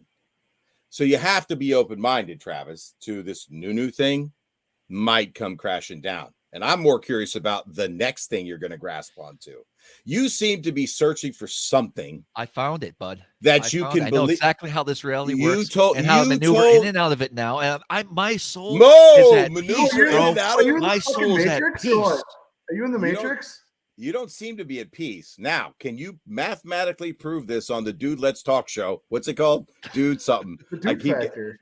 Dude Factor. On the Dude Factor, will you agree tonight to mathematically show your chops, because you said you can mathematically prove it, or maybe you're talking about the dude from prison that can mathematically prove it, because that's the guy, right? He's in jail. There's a lot of different people that can prove it. I know you love throwing that out there. Oh, wait a minute. I want to know, are any of the people that can prove it making money off of trying to prove it? Definitely not. No, they're making money because they get people, they're selling ads, they get ads. How many subscribers, like in your universe that you formed this new reality and this belief behind, there's the guy in jail and there are other podcasters. There is no guy in jail. There is no guy in jail. I thought you said the one guy was in jail that came up with the original theory. He's no longer in jail, or he's out? Did you bail him out? You're a good man. All right. So is he in the same? Is he in it with Elon, the guy that was in jail? No. He's going to do he'll do a drawing of this for you, right? Will you do a presentation? Because it's a lot of, there's things that are mixed up. So I just need a structured, you bounce around a lot. I do. You have convictions of this, but it needs to be presented in a less angry and more coherent way. Start from the beginning. Well, you seemed angry a minute ago. Dude, why was somebody in the chat before talking about Will Mammoths not being real? Let's deal with that. I thought I thought you were going to go look for tusks. Is that a thing? Sure. Well, where'd they get the tusks? Stop, you guys. I don't know, man. None of it makes any sense. All right, we got to pick a winner tonight. This is totally not where I expected this show to go at all tonight, but I'm glad. That's what happens when you lose track of your own show, Joe. Yes, I did. I did bad. I did bad today. You cannot help yourself when if there's a tip, if there's a word, it triggers you and you must talk about it. You cannot help yourself. You can't. What was that word? What did I do? You can't. I don't know. Somebody said something. It was fun. I enjoyed it tonight. I enjoy everybody here. All the man, we had a pretty good crowd for a secret VIP slash. Yeah, people were texting me like, "Is there a VIP tonight?" I go, I know. "Yep." I got a bunch of messages too. But Yeah, this is the chicken dinner moment. This is the winner chicken dinner. Some people are digging it. Okay. There was actually a lot of people that are digging it. Good. Oh, I mean, I'm intrigued, right? I'm not going to say Sure. I believe it, but I'm intrigued. I wish I had, if I had a better, if you told me, Trev, you're going to go on and you're going to talk about your theories and your beliefs, I would think be, he told you that. Yeah, Very- Travis, Now you you're going to need- come on my show. I'm just saying I'd be very well prepared and well spoken, and I'd be able to have a clear thought process going forward. Because every time I start talking like this, and I see Eric with his little head nod, and I know exactly what's gonna, and it I cannot keep a straight face. I'm sorry, I know. because you realize how crazy it sounds, right? Yes. I'm No. curious. No. I No. don't yes. know. Yes. No, it's good for you. And believe me, I understand your conviction, and you sit there with Okay. conviction and passion, and you Let me say type it, and in. I know you gotta believe pick it. a winner here. Yes. But at least do me the courtesy, the next trip up for 6 hours to New York, you actually show me the presentation that you're going to do on. How many times have we had this talk with him, Eric? No. This is somewhat new. No, none of this is new. I've heard all this before. Gee. You didn't tell me a single thing that you haven't told me on the phone, on the drive, 3 conversations. I was down in Nags Head. He goes, dude, I finally figured it out. I'm on the beach, dude. I'm watching the waves come in. And he goes, all the stuff that I believed in before, I'm over it. It wasn't true.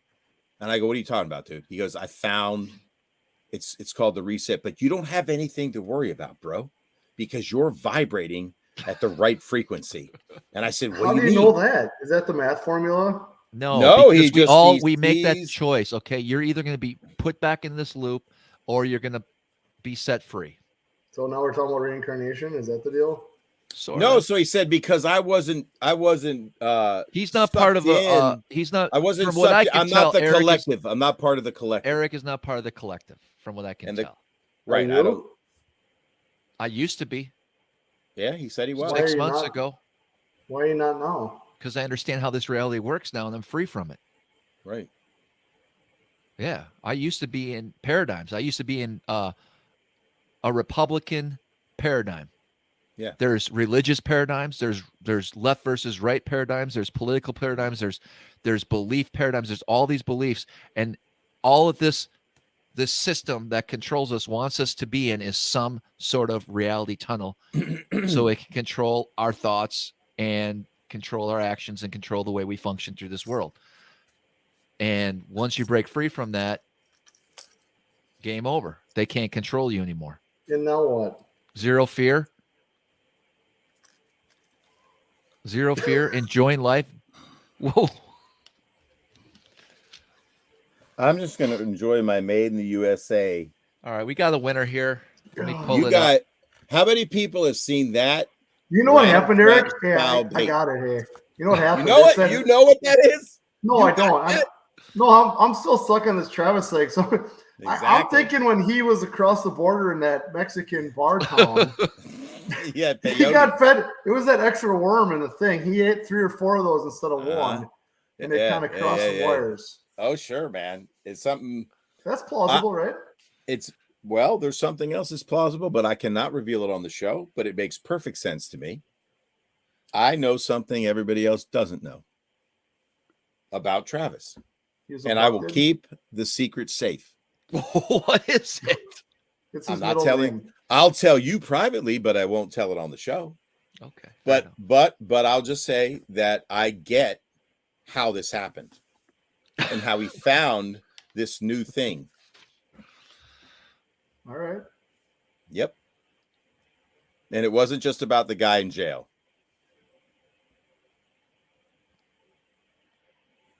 Now he's really And look, to be fair, I have asked him reasonable questions. I have listened. Look, we're trying to be funny on the show. I like to laugh about it. But at the end of the day, everything he's ever presented, including when he was part of the collective his X99 report and the InfoWars he played for me, Alex Jones screaming at the top of his lungs, selling colloidal silver. Sandy Hook didn't happen. I'm like, this man's a lunatic. Are you kidding me? He disgusts me. Like, literally, I cannot hear that anymore. I'm like, I don't know who you are, Travis, and why you listen to that garbage, but I'm not participating. And he goes, okay, I just wanted you to hear it. And then I said, what else you got for me, bro? And how many times did I listen to your X-Ray 99 report? Is that what it's called? X99? How many times did I listen to it? A lot, but I want to make something very clear. I want to make something very clear, Eric. Okay. You need me to make this point. Those programs that I watch that put you in those paradigms, the shit they talk about, I do not disagree with. It happens for the collective. I choose not to participate in that stuff. The elites and what they do is for real. I don't participate in that paradigm. I poked holes in that X-ray 90 at the end of that X-ray 99 report. When I got you, I asked you logical questions, and I created points. The other guy that has the deep voice that says, if I didn't see it, I can't say that it's true. With 1.5 million subscribers, what I can tell you that's fucking true is he's making $900,000 a year off of selling garbage. There's a smidgen of truth running through all of it, bro, for sure, and to be sure. But they're packaging it up. They're fear-mongering, and they're appealing to people and their anger. They want you to paradigm. Does not matter what you are. Absolutely. The elites that run this world do not care if you're a Republican or a Democrat. They do not care. They don't care. I'm just talking about they just want you to be part of something. You were consuming that stuff, and that made you part of the collective. But when I asked you and you settled down, and I said, let's listen, put that on pause. It's a podcast. Comments are so and I asked you questions. You had to go, yeah, that's a reasonable question about what the guy just said. And can you see how he's spinning it so that he sucks you back in for the next episode so that he can make his money off of the supplements or the advertisements he's getting? It was that stuff seemed insane to me. Literally, I felt like, holy hell, man. And you were stuck in that loop. I got to have that feed. I got to have that feed, and your anger and your fear. And they had you roped, bro. And now you're saying what they said was true, but you're out of it. What? It doesn't make any sense. That doesn't make any sense to me. Hey, Trav, I think Eric's going to unfriend you. He's just going to block you from your own show. Maybe. Dude, we totally disagree on this stuff. And I mean, that's what makes for interesting conversation, right? Absolutely. And it's like, I give it a shot. I want to hear it. And I would agree. And I've agreed with him on this show, man. Sure. There's power in politics. There's power in government. There's power in industry. Absolutely. Who argues with that? But it's just like secret body meetings somewhere. Whatever, dude.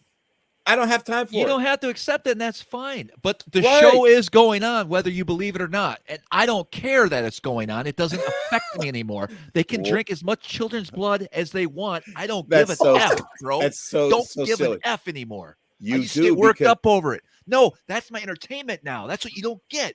I love watching the politics play out, man. That's my show. That's my movie, bro. But I ain't in it. You still believe the craziness. That's we so all crazy know what goes on with the deep state and what they're doing. No, we don't. I don't care about it. You believe it. You don't know it. You've never seen it. It's a great movie. I don't get worked up over it. Let them do it. Don't care. It's a movie now. Send more tanks and missiles and F fighter jets to Ukraine. I don't care. Wow. You're still in it, bro. You're turning to dust in 17 years. Listen, that's my Nate prediction. Wilson is the winner of the prize package tonight. Congratulations. I want to thank everybody for hanging out with us, talking a little conspiracy, a little bit of fishing, and just a little bit of fishing. We slid backwards, bro. I thought you were out of that loop. You're still in it. I'm telling you, I'm out of the loop and enjoying the show. You don't seem... You're angry about that show. What's that, Brian? I feel bad. I feel like I caused some rifts. Oh, this rift has been going on for years, bro. It's just that, like, I'm just not in the camp, man. What can I tell you? Yeah, I couldn't tell. No, I'm not in the camp, man. Listen, the only reason why I talk this way is I feel very comfortable around our subscribers and viewers, and I appreciate everybody. And I know you appreciate me, and I appreciate Eric. I appreciate Brian and everybody. And I love everybody. And I'm just like Eric, deep down inside. I just want love and appreciation. I don't want those chodes showing up in my comments talking hate. That's not right. what we're about here on Smallmouth Crush. We're all about fishing, teaching people how to fish, and providing awesome content, and sometimes getting a little crazy because that's what I do. Gotta stay in that smallmouth paradigm, Travis. That's true, man. That's right. That's true. Who won? Nate Wilson. Nate, congratulations, Nate. Nate. Let's give everybody a hand. What did Nate win? All that stuff in the front, man. Yeah, all that. I want to show. I always got to show a little tackle off. So, who can identify that rattle bait? It's got a very big middle section. See the bulb in the middle section? Yes. Made in It's America. a pose. It's a pose. Negatory. Okay, I don't know. Negatory. It is a rare, wide, wobbling vibration. An epic bait. one. James McMillan, you can say it because you're here a lot. I love you, bro. Eric is Agent Smith trying to put Neo Travis back in the Matrix. It is a lipless. Come on, guys. Can you guess it? Can you guess the bait? That's some of my best days on the Potomac on it. Mm-hmm. It's a sleeper. Andy B, don't worry about the world depopulation. If you don't allow it to affect you, it's not going to affect you. It'll affect the collective, not you. So you got people all spun out, man. Good I know. job, Travis. Right. Sorry. Vibrate on a higher frequency than what the news wants to keep you in fear, keep you frustrated, keep you fighting. Get away from that frequency. That's my best advice I can tell you tonight. Get away from that. But don't worry, they're still drinking blood, but hopefully it's not your kids. I'm looking forward to it, Travis. This will be interesting. Oh, it will be. I can't wait to hear. I can't wait to hear the well thought out version of this. Yes. Me too. Hey, I'll talk to wanna Matt see the tomorrow. We'll presentation. have to get this lined up. Are you going to use a PowerPoint, Travis? I don't know yet, Eric. I haven't thought Or is it about going to be hand? I just want to know. Wow, like if you too had soon. to do a professional presentation on this, would there be a slide deck with talking points? I don't, You don't have to animate or anything. I don't think he can use PowerPoint because he doesn't believe in the technology that it took to build I it. didn't say I didn't believe in it. I think it's fascinating that Hey, don't start again. everything in this room came Don't from start again. sand, mud, water, rock, Mud? everything. How? Hey, man. How you did know any this of this come about from him, the Brian? earth? How did this Did you- come from the earth? Well, the hook is steel. It still blows my mind. The paper came from a tree, Travis. So we got like two of the components. Plastic of it, came right? from oil. Plastic is oil, which came from the earth because Yep. that's a petroleum-based. I mean, that product. rubber skirt's the same from the oil as well.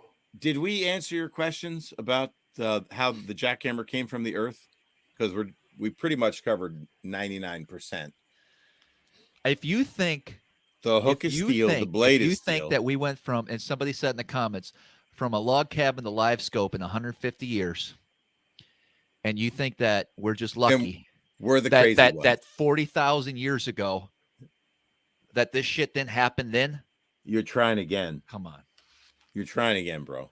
We've all been this technology advanced. You're trying. What is so funny? You're trying again. Why Clinton's are you? about to hit the button on Travis. They're all going to be down in their little safe places for the reset. Don't you worry. Shit. They signed the deal. Mm. All right, Travis, dude. All right, guys, listen. All right. Thank you, everybody. All right, wait a minute. Time out. I got to show the bait now. It's called the Try Shed, everybody. One The second. Try One- Shed. Give me 1 second, Eric. Nobody guessed it. Nobody guessed it. Oh. And Travis, thanks for asking. Hey, thanks for asking what's new at the Bass Lab, Travis. I want to show everybody. I only got like 3 packs of this. So this is the shaky jig worm that you guys have been asking for like 3 years since I sold them out. They're back in stock, and they're available now in the Bass Lab. I got 3 colors. I got Perch-tastic, Delicious, and Junebug Red. And I'm pairing them up with my favorite shaky head worm. And I literally have 3 to sell. That's it. So each color comes with a combination worm. That's my favorite, 5-inch. There you go. That's the one that goes with the Perch-tastic. I'll rig it up for you guys. This one's some money down in Texas, and it has produced for me, as you guys know, in my tournament scene. So they're hard to make. I don't make a lot, but highly custom.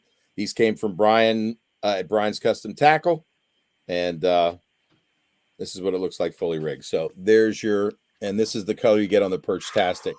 Pretty badass, man. It's a core shot worm, and fully rigged. It's a jig and a shaky head combined. A lot of you guys have seen this before. So anyway, man, I think I got 3 packs of these and one of the other, each of the other colors.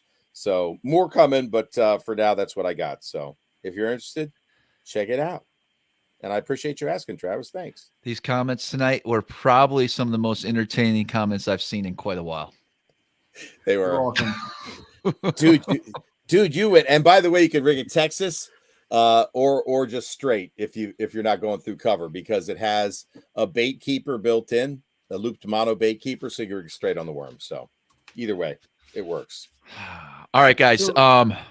Thank you again. We have a live show next week, and who's on next week? Let's see. Dude, this was a live show, bro. Yes. If I ever saw one. Actually, Beast Coast Fishing. Derek will be joining us next Monday. Derek! And I will be. Where are you going to be? I'll be in New York, actually. So it'll be my first live show from the new place. How's the internet? I'm looking forward to our interview, Travis. I really am. Let me know when. Okay, we'll get that figured out. I'm really looking forward to actually being able to release all my thoughts in I feel like this needs to be a special nighttime episode of our show, though. Oh, it does. 9 a.m. doesn't feel right. No, it doesn't at all. I almost would love to have Eric there. God, but I can't be there. I can't do it with you. I would love to have you there, though. I honestly don't have time for it, and I don't have an interest in it. It is interesting. But you have interest now to beat me up for the last No, hour. Dude. We've talked about it. Until you get your shit straight and present it in a cohesive fashion. Fine. You got these little snippets of information. I ask you questions. Well, you fall apart on the phone because you can't answer them for me, and you expect me to digest it again on live. Listen, no, I'm we need to take a long drive somewhere, Eric. We have taken a long drive somewhere. Listen to all your stuff. This is new information. I've listened to new information. While you've been driving home, we talked for an hour about this stuff. Okay. You occupied my beach brain with it, man. At least you told me I was okay. Brian's intrigued. He's thinking. He's like, wow, yeah, I never really thought about it. Log cabin, living on the ground in teepees. Hey, dude, he's not buying that part, FYI. He wants to hear more about the boat to Egypt and the gold bars that you got to have. Yeah, I still don't know how I'm getting on a boat to Egypt, but yeah, but hey, if you got any extra money hanging around, just buy some gold bars and put them in a safe somewhere. All right, fair enough. Will crypto work then? No, definitely all electronic. Everything's going to be. Travis, I know this. Here's the problem, Eric. Everybody right now uses technology, uses computers and tablets, just like they did 10,000 years ago, and put everything on computers. And once the power grid, once everything just melts, you don't have any forms of writing anymore. You don't have that information. You don't have that history. It's gone. Pen. So you got to use. Do we have rifles? Do I have a spoon? Could I have a knife to make a spear? I doubt it. Will there be any rocks left? Yes. So we could. But what you don't understand, will there be trees? There definitely could still be that, but there's going to be a lot of. But you're not sure. There's going to be a lot of volcanic earthquakes. It's all going to be. It's not nothing weird craziness like. Volcanic and earthquakes. So this sounds fun. It's all going to it changes the whole. This isn't even real. This is not our real lives. This is simulation. So I'm plugged into a machine right now? Wait a minute. Wait. So are the volcanoes and earthquakes, even though this is simulation, are they real?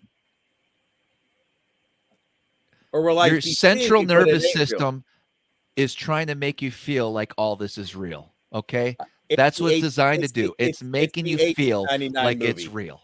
You need to watch 1899. I don't need to watch it. Oh, what? No, you don't need to watch it because somebody wrote a movie about it. It sounds like you're regurgitating 1899. I've never seen it. You're basically saying it. So whoever you listen to maybe wrote the movie and beat you to it. Yeah. But maybe that's a trick. They wrote it for a reason, right?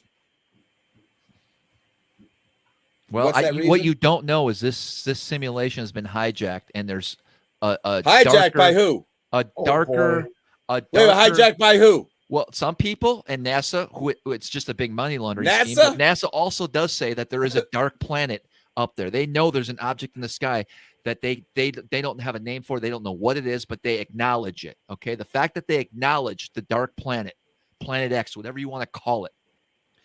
That thing that's in this simulation above us is what's causing.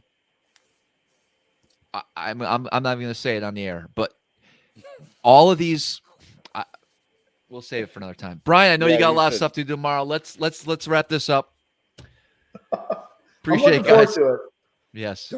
You should. It's going to be good content. It'll bring a lot of eyeballs, man. It's going to bring something. It's what gets your fix needs, man. It's nice play. I like that. Nice I just want to go fishing, bro. So I don't know. All right, man. Good night. And by the way, Eric, that's why you're not going to get recycled back in. You're ready to be free because you're not part of a minute. Let free, but if I don't have any gold bars, I ain't going to Egypt, so I'm fucked, right? So I don't want to be here. I'm going to go in the reverse. I'm going to start vibrating at the wrong frequency. All right, guys. As always, collective. Until next time, I'm not interested. On the water. water. Okay.